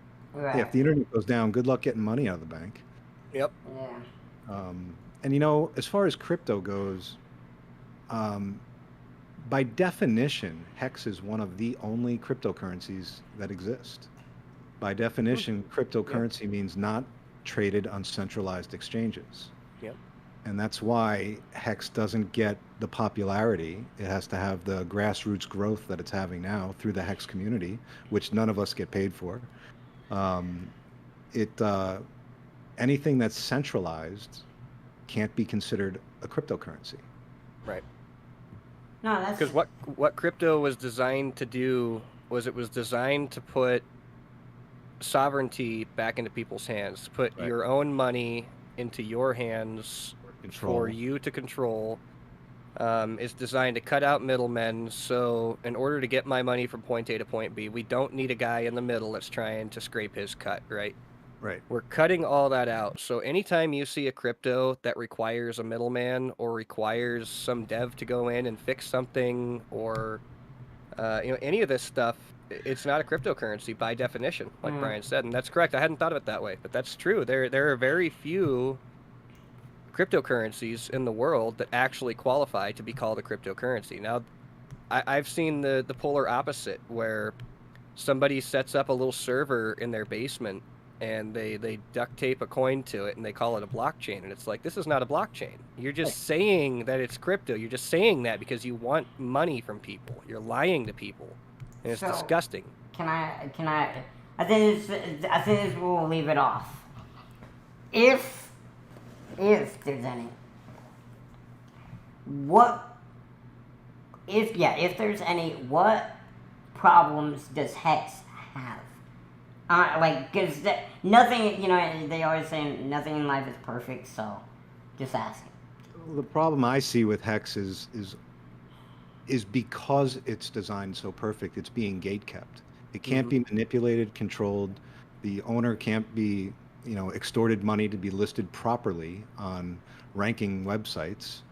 There's a lot of misinformation because people are afraid of it. Well, why would they be afraid?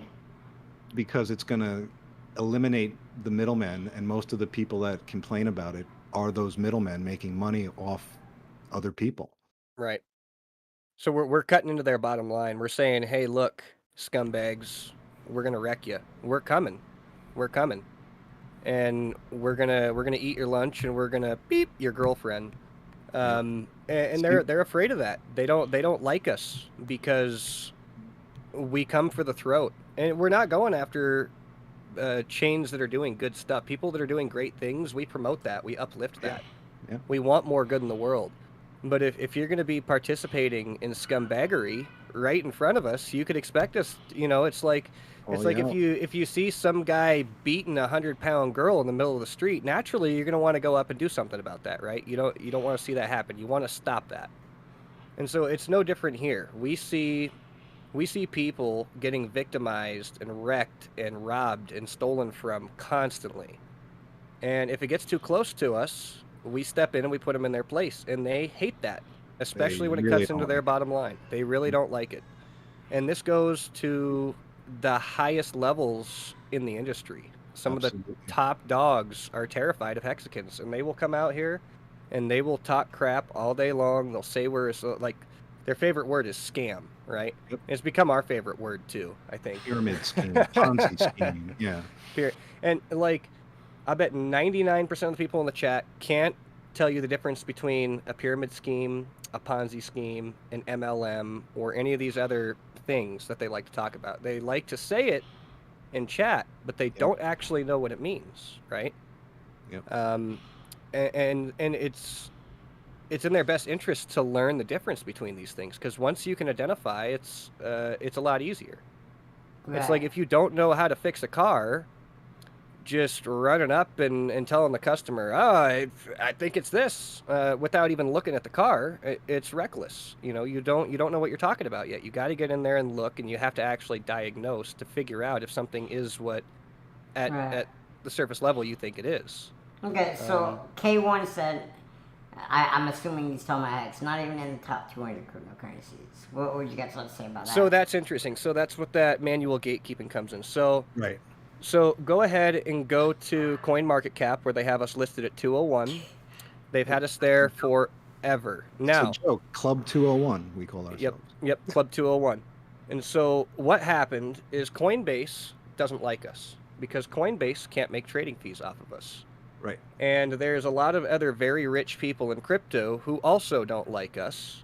And they go to Coinbase and they scream and they cry and they throw money around and they say, "Hey, look, we'll pay you whatever we need to pay you to keep these guys at 201 or coin market cap, excuse me, to keep these guys down here so the masses can't see the work that they've done, right?" So every now and again, coin market cap will break. They push through a little update or something, and they forget to manually put hex at 201. And for that 5-10 minutes, it'll sit where it's supposed to be, which right now would be, I think, number 14. I remember when it And broke, overall, they listed at number 3. yeah, and because for a while there, when it was at its lost. all-time high, it was the third highest market cap in the world of any crypto coin. And that scares them because we came out of nowhere. We just jumped out of the bush and was like, "Rah!" And Yeah, it and just no scared one everybody. heard of it, and it was number 3. Right. And so there's all this money going into marketing for XRP and Cardano ADA and all the Shiba Inu. Oh my goodness, all these coins. Before, yeah. They put all this marketing in, and they pay these exchanges and these coin market cap places a lot of money to get their faces on the front page. Yep. Now, if you refuse to line their pockets, they're going to stick you down as far as they can, and honesty goes out the window. They don't care that our actual real market cap puts us in the top 15 coins in the world as of today. They don't care because we didn't pay them off, and we're not going to pay them off. And they don't even list the accurate market cap. I mean, even Right. Just the number they look, the Yep. coin market cap lists, look at number 202 and 200 and 199. It's way higher than them. And that's Yeah, them so- showing you that. But market cap is one thing. Circulating supply times price, period. But all the different ranking sites have a different market cap. Yep. Look at every coin ranking website. Every one of them has coins listed in a different place. None of them are consistent. So do you think that could be possibly Hex's, like, I don't want to say fall, but like, I guess fall, is that, you know, you have all these like higher ups, you know, in the industry talking about this ain't it. Obviously. Nope. Well, its No, in fact, downfall it's- is its perfection. Right. Because it cannot be manipulated and controlled. Right. It's a money for the people.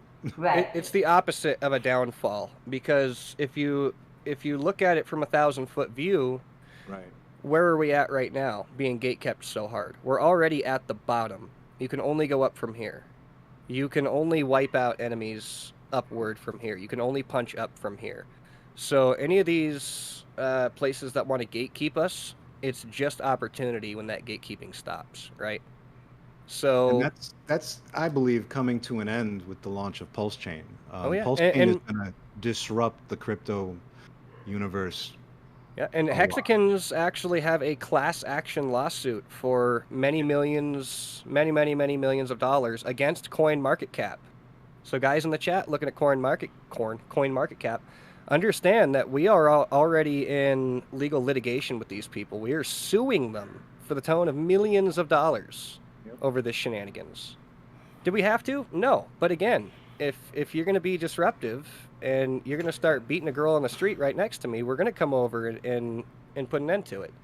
And so that's what they've done. They directly stepped on our toes. There was no reason for it other than other people came in and lobbied harder, and we just refused to lobby. We're not going to go in there and pay them the money they want to get a inaccurate listing, because the listing they would give us, even if we did pay them, is still an inaccurate listing because they refuse to actually go in and do the chain analysis and see what the actual market cap is.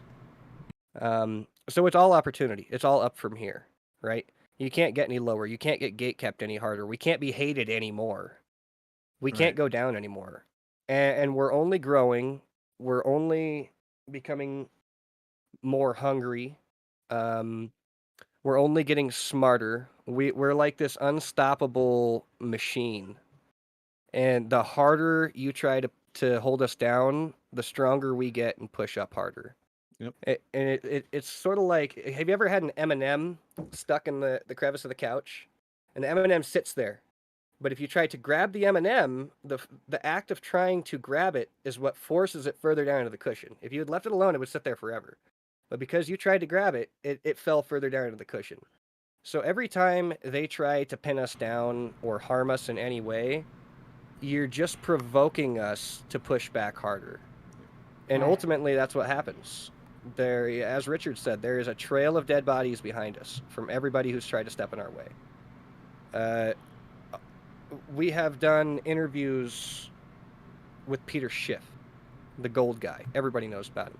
We've done interviews with some of the most popular, biggest people in the world. Every single one of them lost the debate because we're coming at them with reality, with facts, with audits, with checks and balances, right? And they're coming in and they're trying to push a narrative to get money off of people. And when you're fighting facts with bullcrap, you're gonna lose 100 out of 100. And that's what's been happening over and over and over for years and years now. And we're just getting started. You know, hey, this was good. This was so good. Like this was a good talk. Seriously, we actually, considering I didn't know too much or anything like that. Actually, I feel like I answered some good, or asked some good questions. You guys answered it very fluidly. Y'all helped each other out. This was good. This was good. This was informative. Hopefully, everyone in the chat enjoyed. W's in chat. Yeah, W's in freaking chat. Look, I will say this, guys. I know this is a lot different than what I usually do. Obviously I'm not a crypto guy, and I've said that like 45 million times. But, I have a suggestion for you. Well, After initial conversations like this and learning about it, and everyone in chat too, you're going to come up with more questions in the coming hours and days. Write them down. Yeah. We can do this That's again. what I wanted to do. I was sitting there telling Corner, I said, dude, I wanted to write down some questions, but like I didn't really know what to ask. I said, really, I'm only going to be able to ask questions once we actually start talking. And, that kind of proved to be how it happened, really. Guys, this was freaking great. This was good. This was good. One comment K1 just threw in there. A downside to Hex is the fact that it's not entirely proof of stake. Proof of work is inefficient. Proof of stake is more secure. Well, for starters, Pulse Chain that's going to launch will be proof of stake. So it's going to basically make Ethereum, a system state copy of Ethereum, proof of stake. But that's a debate in the crypto world. Bitcoin is pretty darn secure because it's proof of work. I have mixed feelings on that. Yeah, so further decentralization, Bitcoin is very decentralized, and Ethereum was quite decentralized until they tried to switch to ETH 2.0. It does create more security, but there comes a point of diminishing returns, right? Right. When it comes to security. So what ultimately winds up happening is you get more security than you need. Like how many locked gates do you need in front of your house? Are 3 of them going to be any better than 1 if the guy can just hop over them? There comes to a point where 30 shotguns isn't going to help you any more than 1 shotgun because you only have 2 arms. You can only run 1 or 2 shotguns at a time. So having more security isn't necessarily necessary. Sticking another 30 airbags in your car is just going to complicate things. Like there's enough airbags already. You don't have to redesign it. So proof of stake works great. It's very secure, but the problem is it's sort of Wild West in the sense that there's no rotation of the miners, so the biggest miners can just keep getting bigger.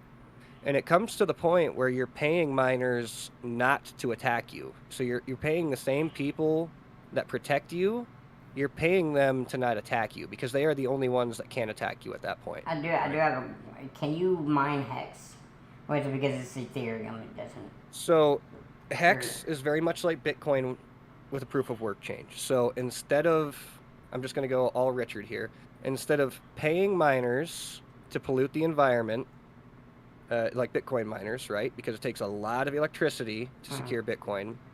So instead of paying them, to burn electricity and wreck the environment and enrich power companies. Hex stakers get paid to hold the price up. So we get our inflation. We mine by staking. So when you staked, you got a certain amount of T shares or a certain amount of a T share. What is a T-share? The T share is your miner, right? So instead of the a inflation rate. GPU, a physical GPU that I went and paid a lot of money for, you pay a similar amount of money to get a T share by staking. Okay. Now that T share, depending on how many T shares you have, you will get a certain amount of interest or yield every day, right? And so instead of running up my power bill to get a little bit every day, I just take money, I put it straight in. Instead of putting money into that and power, I put it into a coin and I pay a little gas fee to lock it. Now, what actually happens is when you lock it into a stake, your coins burn. They disappear. They're no longer in circulating supply. But your position on the ledger remains. And so since you have burnt that supply, you've taken it off of the market. It cannot be sold. It cannot push down the price from that point forward. So when your stake ends, you go in and you end your stake, and you will remint all of your own coins, all the coins you started with, plus your own rewards. So again, there is no middleman. You're not going to a guy and saying, "Hey, my stake is up. Can I get my coins?" There is no guy. It's all code. It's a contract. Richard has nothing to do with it. He doesn't know. He doesn't care. He just launched it, and you can decide to use it or not use it. There's no one that's going to stop you. There's no one that's going to try to take your money if you do. It's just you and the software, you and the keyboard, you and the screen. There's no one else, nothing else. Here's an important feature of the T-share. It built into the contract, the T-share rate in terms of hex per T-share only goes up almost every single day. Right. So you're guaranteed to get more hex through the contract that way. Like currently now, what is it, about 6 hex per T-share a day. So if you had one T-share staked, every single day you're getting 6 new hex in your stake. Okay. So I think yesterday was like 13 or something, wasn't it? It was a pretty good day. Really? Yesterday or today. Yeah. You get different amounts. It varies with how many stakes are ending and how many are created. But a T-share, T stands for trillion. So if you have one, you have 1 trillion shares of the hex product. And out of the 3.69% inflation, it all goes into T-share holders. Right. So nobody else gets it. If you had, 1,000 hex just sitting in your wallet, not staked, you don't get any of that inflation. You just get your coins. In order to get the inflation, you got to be staked. So, and being that it goes up, like right now, I don't even know how many T-shares or how many hex a T-share is, but it goes up every day. So if you have 1 T-share today staked, you're getting 6 a day. At the end, when you print your coins, if like say hex is 20,000, T-share is 20,000 hex today, if in 10 years it's 50, 60,000 hex, you're printing 60,000 hex. So you started with 20, now you're getting 60. Plus in 10 years, the value of the underlying asset goes up. So another way to think about it is, this is your T-share. Let's say I paid $1 for it, right? What's the best way to think about this? So I paid a certain amount of money for this, and in time it loses value, right? The hardware itself loses value because it gets old, it gets hot, eventually it breaks, right? Obsolete, better hardware comes out. And so you lose all your money on that except for what you mined, right? So maybe you make your money back. Now the T-share doesn't go obsolete. The T-share doesn't get old. It doesn't break. The T-share is just code. It stays there forever. And in fact, the inverse is true. So because the amount of hex that it takes to buy a T-share, that amount only goes up. In the beginning, it was like 60 cents, 60 pennies to buy a T-share. And then I saw T-shares get as high as about $10,000 US. Almost at 10, yeah. So I bought a T-share at 60 cents. 2 years later, the next guy who wants that same T-share has to pay $10,000. So that sucks for him, but that's great for me. Right. No, that So- makes sense. That does make sense. I do have one thing I want to share with you guys. Sure. So on my what is this called? Yeah, staker. Mhm. I don't think it matters, right? I don't think it really matters. Okay, so I initially put it into 650. I thought it was 500. I think it was 500. I was there with you. I would have to So look. yeah, and then we saw it get as high as like 650 because we had a little run up to like 28 cents or something. And so you made a little bit of money on it, and then it went back down. So what that is, what you're looking at there, that number on your screen is, the way I like to think about it, it is a representation of how much upside you can get later. Yep. So you see it's low right now, which doesn't ultimately matter because you're staked. You don't care what the price is right now Right. unless you're buying or selling. But you're not buying or selling. Well, you could be buying, maybe, but you're not selling because you can't. It's locked. So it's protecting you from selling your investment prematurely, right? Right. You could go in and sell it, but you just lose all your money. You'd be even worse off then. Right. Or you practice what's called delayed gratification. You said you were going to do something on the blockchain, and if you do it, you will get rewarded quite finely from the contract. Now, if you don't do what you said you were going to do, which is wait 1,000 days or however long you staked it, you're going to get penalized for that. It's the truth engine, is what we call it.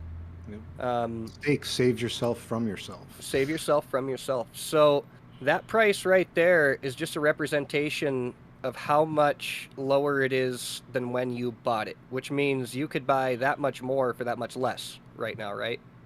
Now later, as that interest keeps accruing, and you got to understand, all of crypto, all of stocks, all of everything is in a bear market right now. It's not just Hex that's down.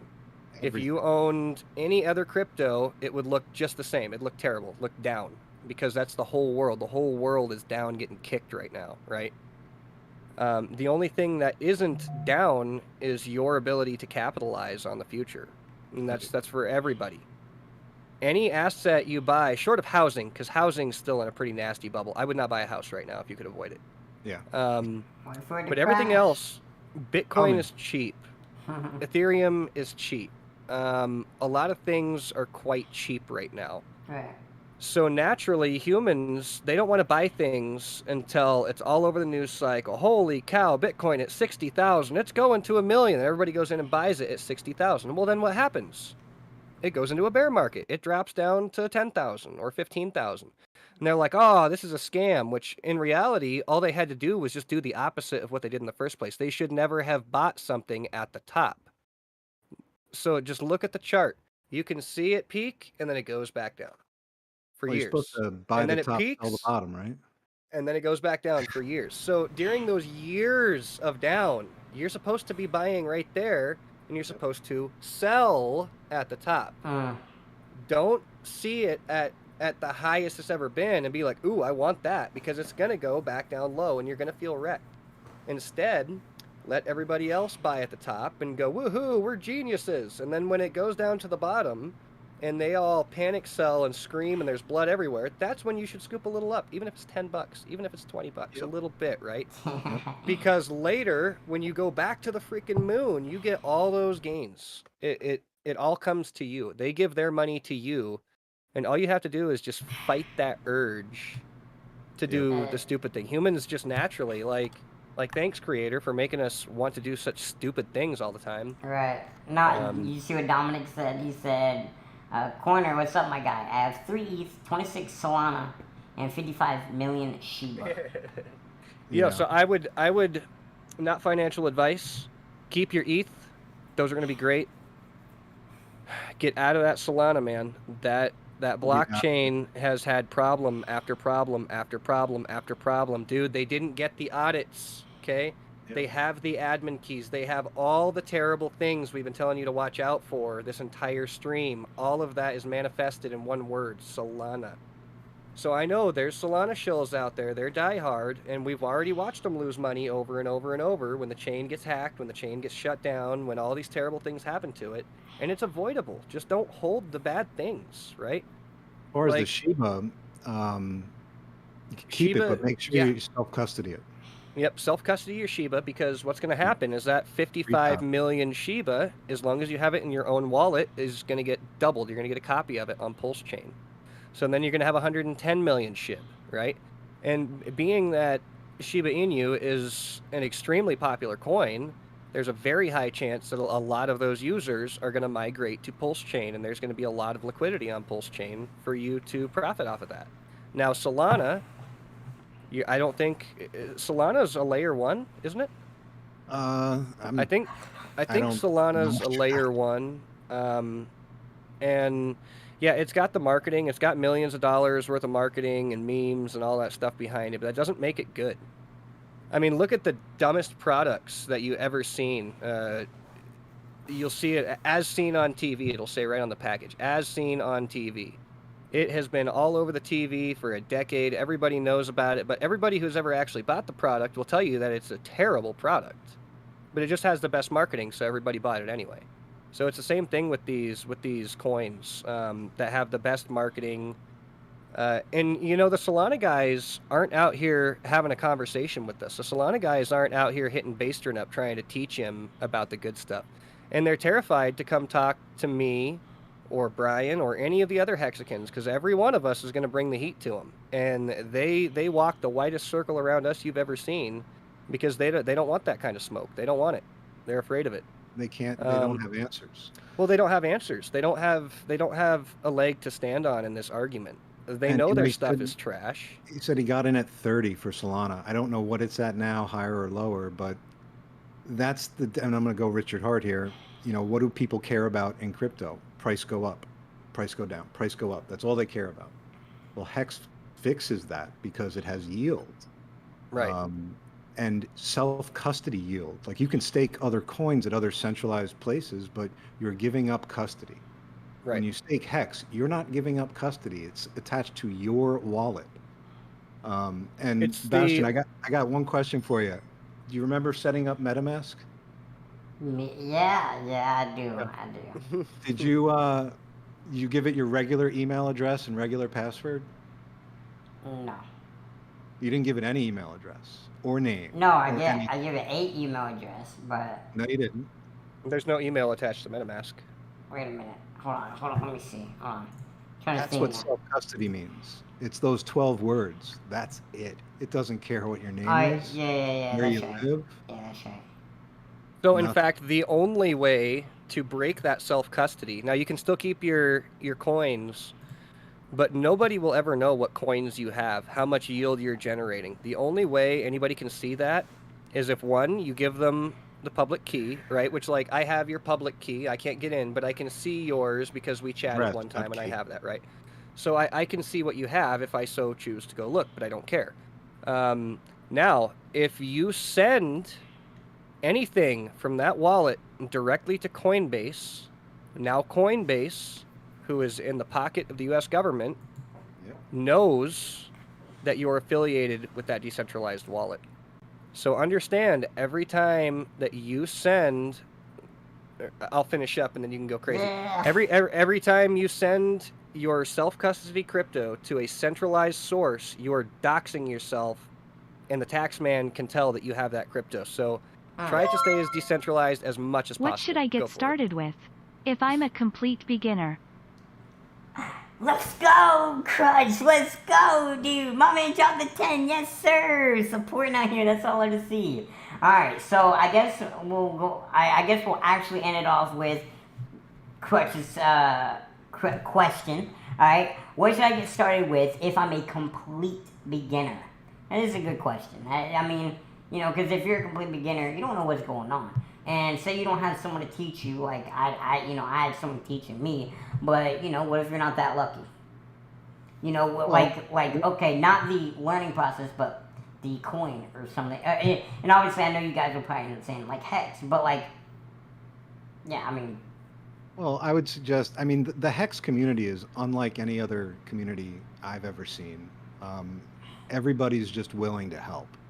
And I would suggest, like I'm in a Discord channel, the Hex Token Discord channel. I help people in there practically every day. Join the Discord and ask for help. We'll be happy to help.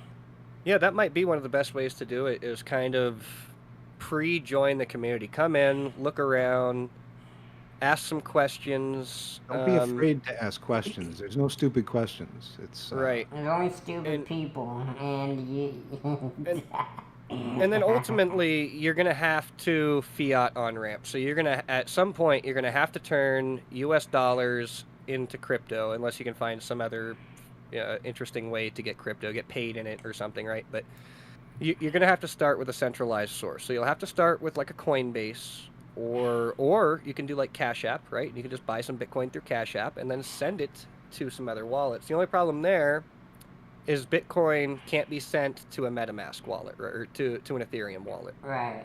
And so you would have to convert in there at some point, which costs money. So unfortunately, I think the easiest way for a brand new guy to get in and actually start learning a little bit about the technologies is to go to Coinbase.com. Give them your email and your KYC and all that stuff, because you kind of have to if you want to start playing the game. Like on Steam, if you buy a game, they know who you are, they have your bank account. You're gonna have to sacrifice a little bit to get the Call of Duty, right? To actually play the game. So I think his actual question is what coin should I buy? Like just what coin? Like just or like. I think Winner and I have the same answer. Yeah. Right. We're biased, right? Yeah, I know. But we're biased for all the right reasons. Okay, Yeah. So they're saying Hex. They're saying buy Hex, but X out Hex. Pretend it doesn't exist. What does he buy? Ethereum, because you have to have Ethereum to, as of right now, you have to have Ethereum to interact with Hex or any of the other smart contracts. Or you could just buy some Bitcoin. But understand that Bitcoin doesn't have as much gas left in the tank. Bitcoin came out 13 years ago. The richest people in the world already bought it. Some countries already have it as their reserve currency. So understand that you are buying, when you buy Bitcoin, an extremely over-matured market. So your upside, maybe in years you'll get a 5x or a 10x. That's great. But if you get into something like Hex, no expectations of profit, but just based on what we've seen it do in the past and our forward-looking point of view, it looks like it's going to outperform Bitcoin by a whole lot. So you could just buy some Bitcoin and hold that and get used to it. See how it feels in your hands. See if you like crypto. And when you're ready to take another step in and start getting into real crypto, get down and gritty and get into this good stuff, you'll have a basic understanding. You'll have done some research, and you'll be able to safely set it up and do it. Because a big problem with getting people in isn't just gas fees, but it's also them learning at a steady rate how to use this stuff. Because this stuff isn't easy. It takes, once you know how to do it, it's easy. But getting to the point, ask Bastrin, getting to the point, just to start using it is difficult. It takes time, it takes effort, it takes focus, it takes the willingness to want to sit there and do it. So if you want to get into this stuff, you have to take the time to learn it, you have to take the time to understand it, and you actually have to like it, right? If you don't like this thing, you're not going to take it seriously, you're going to lose your keys, you're going to fall for a phishing scam or something, right? Something's going to go wrong if you're not bringing your A game. Yep. But again, the whole world is like that. Everything is dangerous if you're not doing your due diligence. What I will say, guys, is it's your money. Money is valuable, even with inflation. So you got to be smart. It's one of those things where if you got the money to invest, do your research, complete research on your own. Even though we're talking and we're giving advice, we're not telling you specifically to go do this or that. You got to listen to a whole bunch of different things, read a whole bunch of different things. Don't be tunnel vision about what you're doing. Don't sit there and think, oh, they said get this because they made money? Okay. And then next thing you know, you put in your whole life savings. Next thing you know, tomorrow, I don't know, someone emergency ends their stake. And then, or not, no, not in that, because you actually profit. But say that just the market drops. Then you lose like half your savings, and then you're screwed. Or say you just don't have a lot of money and you put it in, well then you just lost that money when you could have bought like, I don't know, something else. Or saved it for something else in the future. You just be smart, guys. Just be smart. Don't be stupid.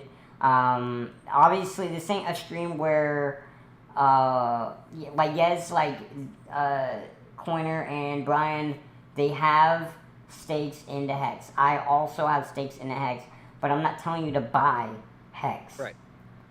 Don't buy it unless you're 100% sure that's what you want to do. Okay? Yeah, go do your research. Go to hex.com.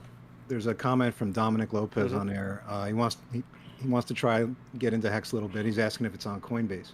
This goes back to one of the downfalls, so to speak, of Hex, where it's not on Coinbase. It's hard for a newbie to get it. Even people that were into crypto. I got friends that were into Bitcoin with me 6-7 years ago. When I told him about Hex, he's like, I believe you. Just get me $1,000 worth. I'll give you the money later. I said, well, it's not that easy because of the gatekeeping. It's not available on exchanges. You have to get Ethereum on an exchange, transfer it to your own custody in your own MetaMask wallet. Yeah, MetaMask. MetaMask, what is it? MetaMask.io, not .com. Yes, correct. Not .com. MetaMask.com, bad. Very bad. Red lights flashing. Don't go to MetaMask.com. Scumbag people. Again, every turn. Scumbag people. MetaMask.io. Okay? Yep. If there isn't an IO at the end of it, don't even click it. Just MetaMask.io. In fact, we'll put Easier way is in to the chat. type it in the address bar, metamask.io. Don't Google search MetaMask. But anyway, so you transfer your Ethereum to MetaMask and then swap some of it into Hex. Right. Not all of it, because you'll need some Ethereum to pay for the stake. Right, the gas fees. Hypothetically, if you had $300, you buy $300 worth of Ethereum on Coinbase, create your MetaMask wallet, transfer all of it to MetaMask, and then I would probably convert 250 of it into Hex, and then stake that $250 worth of Hex. And then you'll end up with some liquid Ethereum in your MetaMask, but you'll need that to end stake whenever your stake is ending. Yep. Let me see. So, guys. And we've got microwaved beans, our favorite word right there. Hey, all right, guys. So, look, this is the website. Do not spend any money unless you are 100% sure. But that's their website. Read everything. Obviously, you got to realize it is their website. Okay? So, even if they say, hey, this or that, still get other sources. But still read what they have to say. You gotta see what they are saying about themselves, and then also go see what other people are saying about themselves, or other companies are saying about themselves. You know, a whole bunch of stuff. Just do your research. Please do your research, guys. And please. There is endless resources. Once you go to hex.com, there should be more links down there, like tech specs, and there is an absolute sea of information. So there's nothing you can't find out about Hex. It is the most transparent cryptocurrency smart contract in the world. There's nobody else that's doing it like us. There's nobody else that's out here telling you, yeah, crypto dips 95%. We tell you that. Yep. It's also on the website that it was designed to do a 10,000x in 2.5 years, which it did. Okay.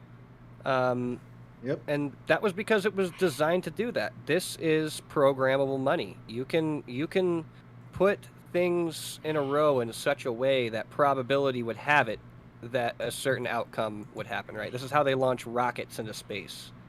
They can't test the rocket because it might blow up when they test it. And if like the rocket that the people get on to go to space, that rocket has never been tested. It's never been launched because rockets are single use up until recently. I think Elon's got some stuff there, but you just you got to be careful, guys. Take your time, do a lot of research, and don't do anything except for research until you know more, until you're comfortable. Like microwaved beans, here he comes. Solana is a better chain, in my opinion. Ponzi-nomics, my dude. So this is a prime example of somebody who hasn't done the research, but likes to talk. And no hard feelings, man. We've dealt with thousands of guys that do the same thing, and that's how we can come in here and stay calm and talk articulately. And I would love to have a realistic conversation. Like, come on stream sometime and tell me why Solana is better, and I'll tell you why I think Hex is better. And it doesn't have to be a tribalist fight or anything like that. No spear chucking, none of that. But just good conversation and real facts, real points. That's all it needs to be in this world. There doesn't need to be name calling, and you're allowed to have your opinion 100%. And maybe Solana has treated you great, but do a little more research into Solana, and you will see that it has all of these negative attributes that we've been talking about the entire time. Yep. And we have seen the chain get turned off over and over and over and over, and that's the stuff you need to be careful with, because if they can go in and turn that chain off, they can go in and they can reroute the liquidity, and they can take all your money. Yep. And they can run off into the sunset, because probably the Solana guys don't even have the real founders on the website. They're probably anonymous, which means you don't know who to sue if they run off with your money. You know who Richard Hart is. He's out there flexing in everybody's faces all day long. You know who I am. You know who Brian is. You know who Bastron is. We're out here showing our faces, having real conversations, educating people. So, and again, no hard feelings. But when I see stuff in chat like that, it's like, I take it with a grain of sand, because... But the problem is the damage you might do to somebody else. They see a wrench next to your name, it's highlighted blue, they see Solana. Now, if somebody runs off and buys Solana and gets wrecked, they might come back to Microwaved Beans and say, what the heck, dude? You told me Hex was a scam and Solana was good, and Solana took all my money. Yep. You don't want that. At the end of the day, we don't want that either. Yeah, at the end of the day, don't buy either unless you 100% know. Mm-hmm.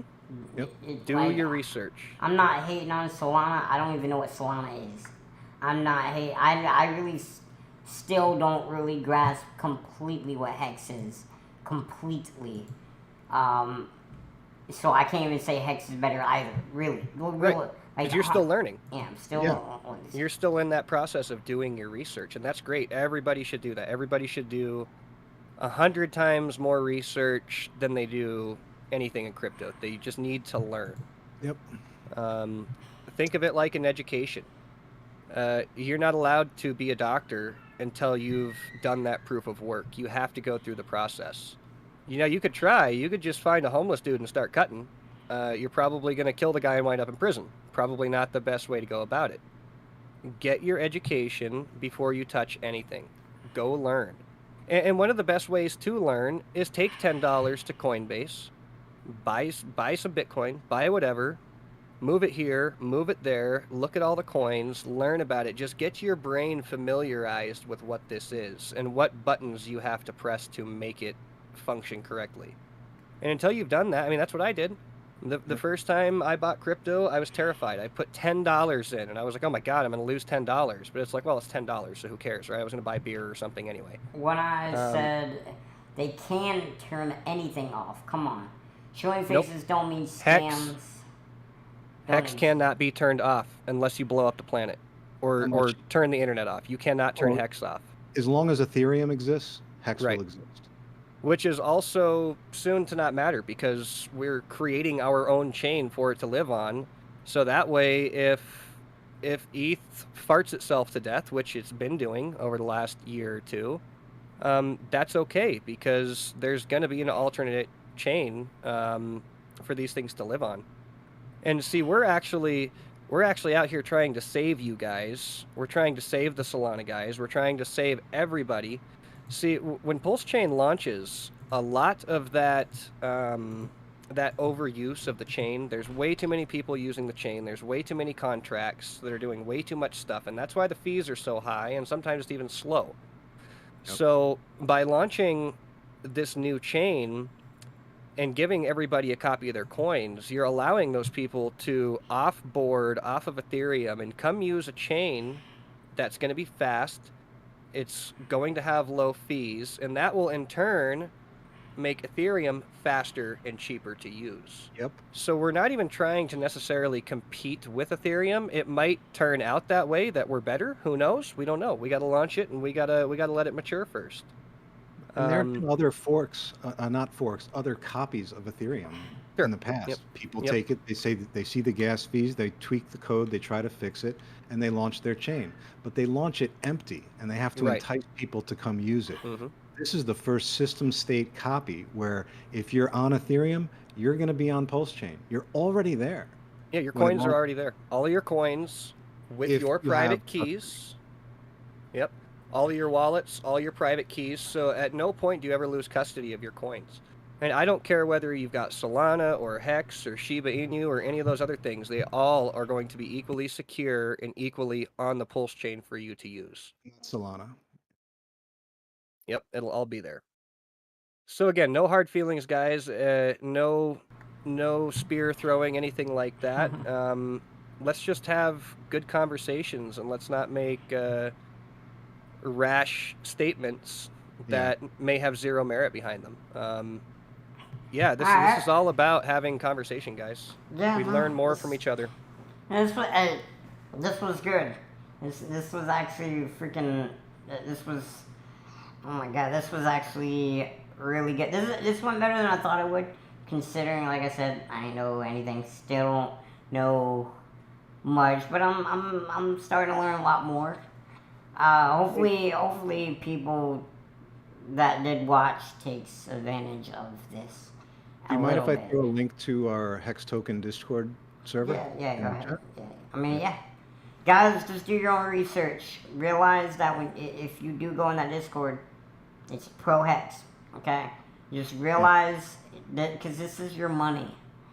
Do not buy anything you're not 100% comfortable with losing. Right. Do not. And the Discord's family friendly, and I'm a mod. Don't make me kick you. Yeah, and that's rule number one, guys. Do not invest more than you can afford to lose. So don't take your rent money, don't take your grocery money, don't take your gas money and buy crypto with it. Take your bad habit money and buy crypto with it. Instead of that pack of cigarettes or that beer or going out to the club on Friday night, scrape a little bit of that and put it towards your future. What I will say. You know, if you want to get into it. Research. What I will Right. say is, say you don't want to say you don't want to invest any money in any crypto. At least learn about it so you're aware Right. of what's going on in the space.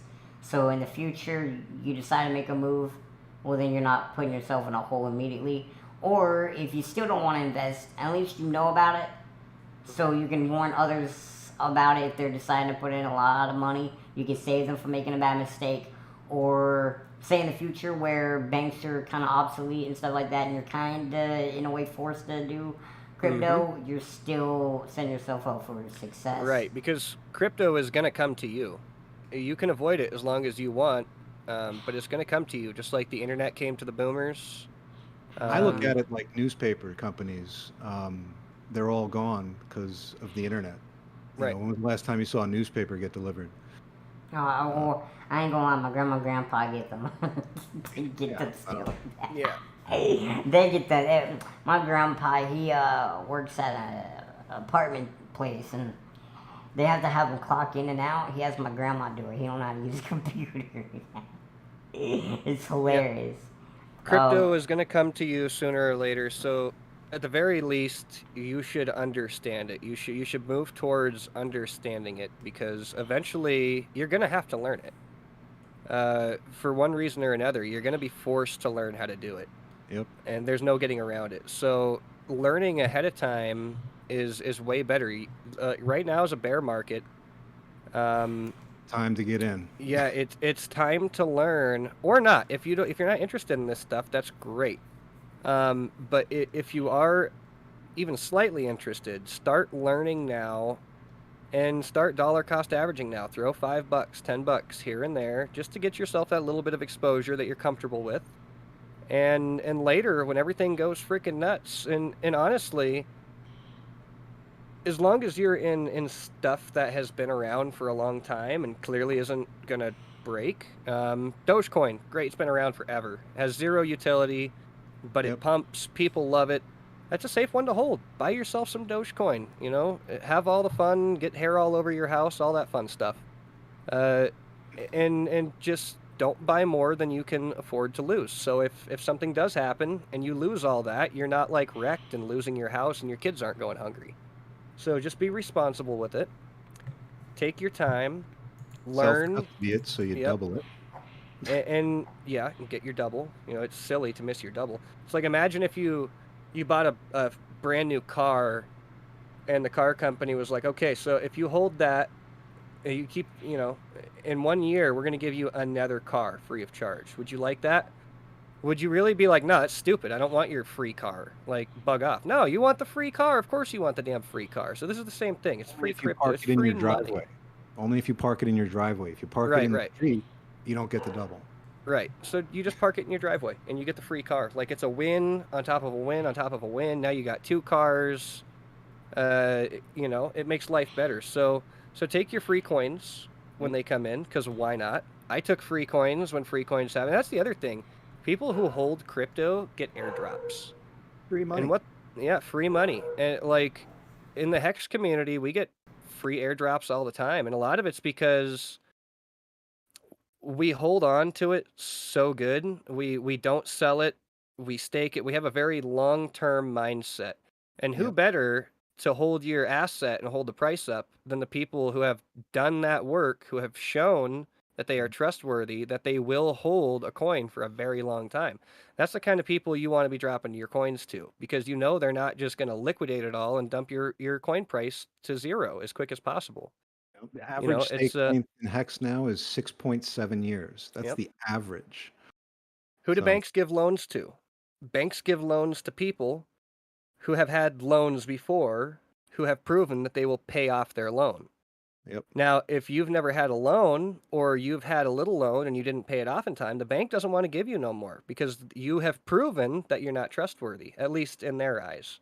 Yep. Or if you're a guy who has had, has bought 2 cars and never missed a payment, you're going to get a great loan from the bank because they trust you. You've done that proof of work. You have shown that you're a trustworthy individual that they can do business with.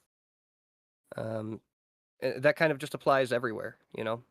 all through life. Yeah, guys, this has been absolutely good.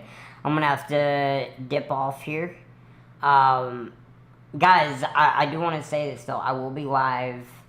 I don't know. I might do a second Fortnite stream a little later. But my friend just got home and everything like that. The freaking dog's barking, going stupidly crazy.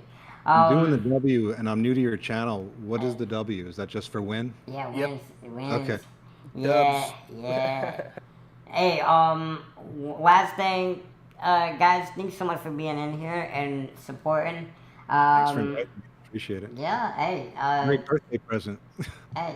Yeah, happy Oh birthday. my God, that's right. Today's that's right. Brian's birthday. Guys, let's sing happy birthday to him. Happy birthday. Happy in the chat. birthday to you. Let's go. Let's go. Hey, that's freaking awesome. You're doing this on your birthday. That means a lot that you decided to take your time out at your birthday. You could be doing whatever. You could be having some fun. Thanks, you Chad. I appreciate it. There you go. Yeah, chat, you guys have been awesome. Thank you for coming in and hearing us out. I hope you learned something. That was our entire intent. You notice we never tried to sell you anything. Nope. We never told you to go do anything. We're simply just trying to educate. Offering you our know, time and energy. yeah, we're offering our time and energy. Like I was supposed to go, I've got a blown up shoulder. I was supposed to go to a doctor's appointment today. I was like, you know what? I'm going to reschedule it because this is more important to me. This shoulder is going to be there on Tuesday, no problem. Yeah, hey. So, yeah, I really appreciate everybody coming in and watching and listening and learning. And, I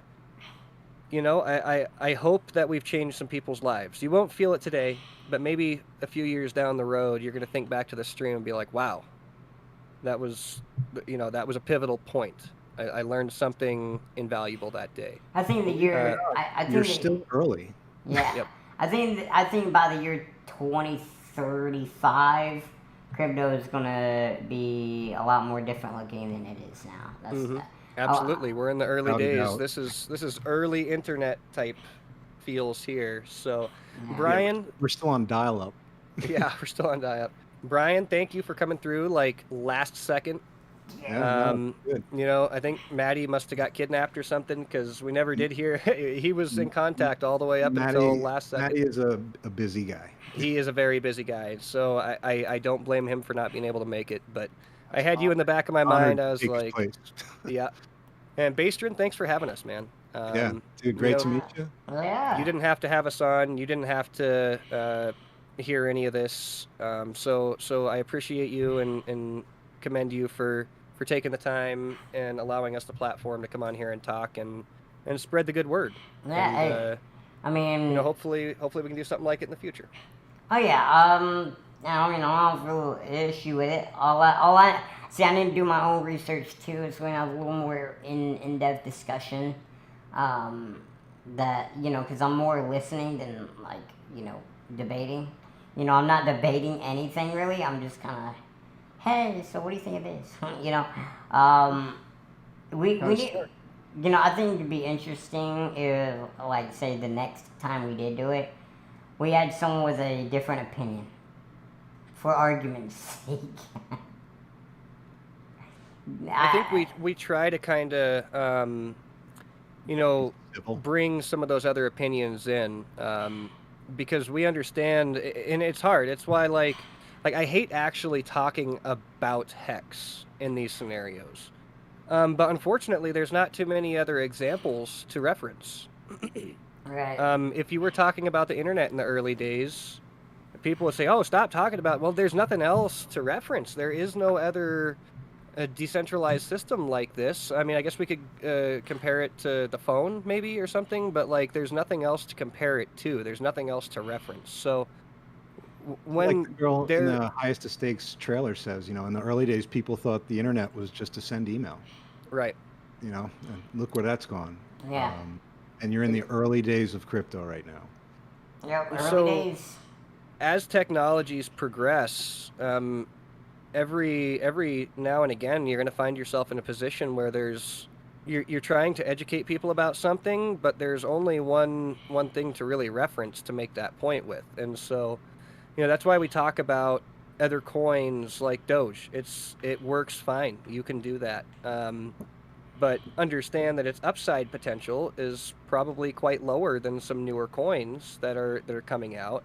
And then you have to do your research and do risk assessment on those coins to make sure that they are safe and clean to actually get into. And if you do those two things right, you wind up putting $300 in, like I did, and making $3 million. Well, then you just And then you cat's out the bag. and then what's left? Come out and try to educate people, and try not to sound too shilly while you're doing it, right? Like, cat's out the I'm bag. dude, I could be so much worse. I could be like, no, you have to buy hex. You have to go buy hex right now. You have to stake it. You have to love, I'm not doing that stuff. I'm just using hex as the example in this sort of presentation, if you will, as what crypto should look like, right? I've given you bad examples of what some crypto looks like, as in the bad crypto stuff that isn't even crypto in the first place. It just has a crypto sticker on it. And then I've given you extremes from both sides, and so you need to come in the middle and understand what it is that you want. If you're here for the memes, if you're here for the narrative, maybe you like dog coins, meme coins, stuff like that. Maybe that's your thing. If you like NFTs, if you like computer-generated pixelated little pictures that are loosely related to a JPEG that may or may not still be, you know. I do gotta go, but I wanna ask one last question. Why are so you're trying to get a coin, to be extremely popular, and it be like, say, okay, you got the United States dollar, or that's like the main currency right now, right? You got Dogecoin, really? Like, you think that like be something? Oh yeah, Doge. Like the names are weird. Mm-hmm. Why? What made people sit there and think Doge is going to be the currency? You know what I mean? Because like even some people like dogs. Dogecoin. It's funny. It was created in an afternoon as a joke by a guy. He's like, look at this funny little dog coin. How silly. I'll bet it'll go to zero. And now it's one of the most prominent cryptocurrencies on Earth. Yep. And the primary cause of that is because it was essentially just a copy of Bitcoin, right? And so it works. It never died. It never went away. And then people who bought a bunch of it early just as a joke, just like, hey, look, I got all these dog coins. And then they forgot about them. They came back 10 years later or whatever, and they were millionaires. They're like, oh, okay, this is cool. And then other people caught on, and then it just became a sensation. Like, why is anything popular? And it's because I mean, people, I guess what I'm trying to say is like the professionalism. Like, I don't think the government would be like, yep, Dogecoin is our, whatever. You know what I'm saying? Like, I can't imagine a world where we're like, yeah, Dogecoin. And then you see, like say there's something physical, and you literally have a coin, and there's just a dog on it, instead of one of our presidents or something. You know what I mean? Like, it's just interesting. Yeah, well, like, dogs might think it's silly that there's people on our money, but... I guess, yeah. Well, hey, you live it all there. I mean, my God. All right, guys. Hey, thank you so much for doing this, seriously. I'm going to go ahead and dip on out of here. Thank you guys so much, seriously. This has been awesome. Peace, guys. Peace. See you in the chat later. Peace out, guys. Chat. Thank you so much. Thank you, guys. Alright, guys. Yep, that's going to do it for today. For this stream. I might be live a little later. It depends. But thank you guys so much for being here, support and everything like that. And, I'll see you guys later. Yeah.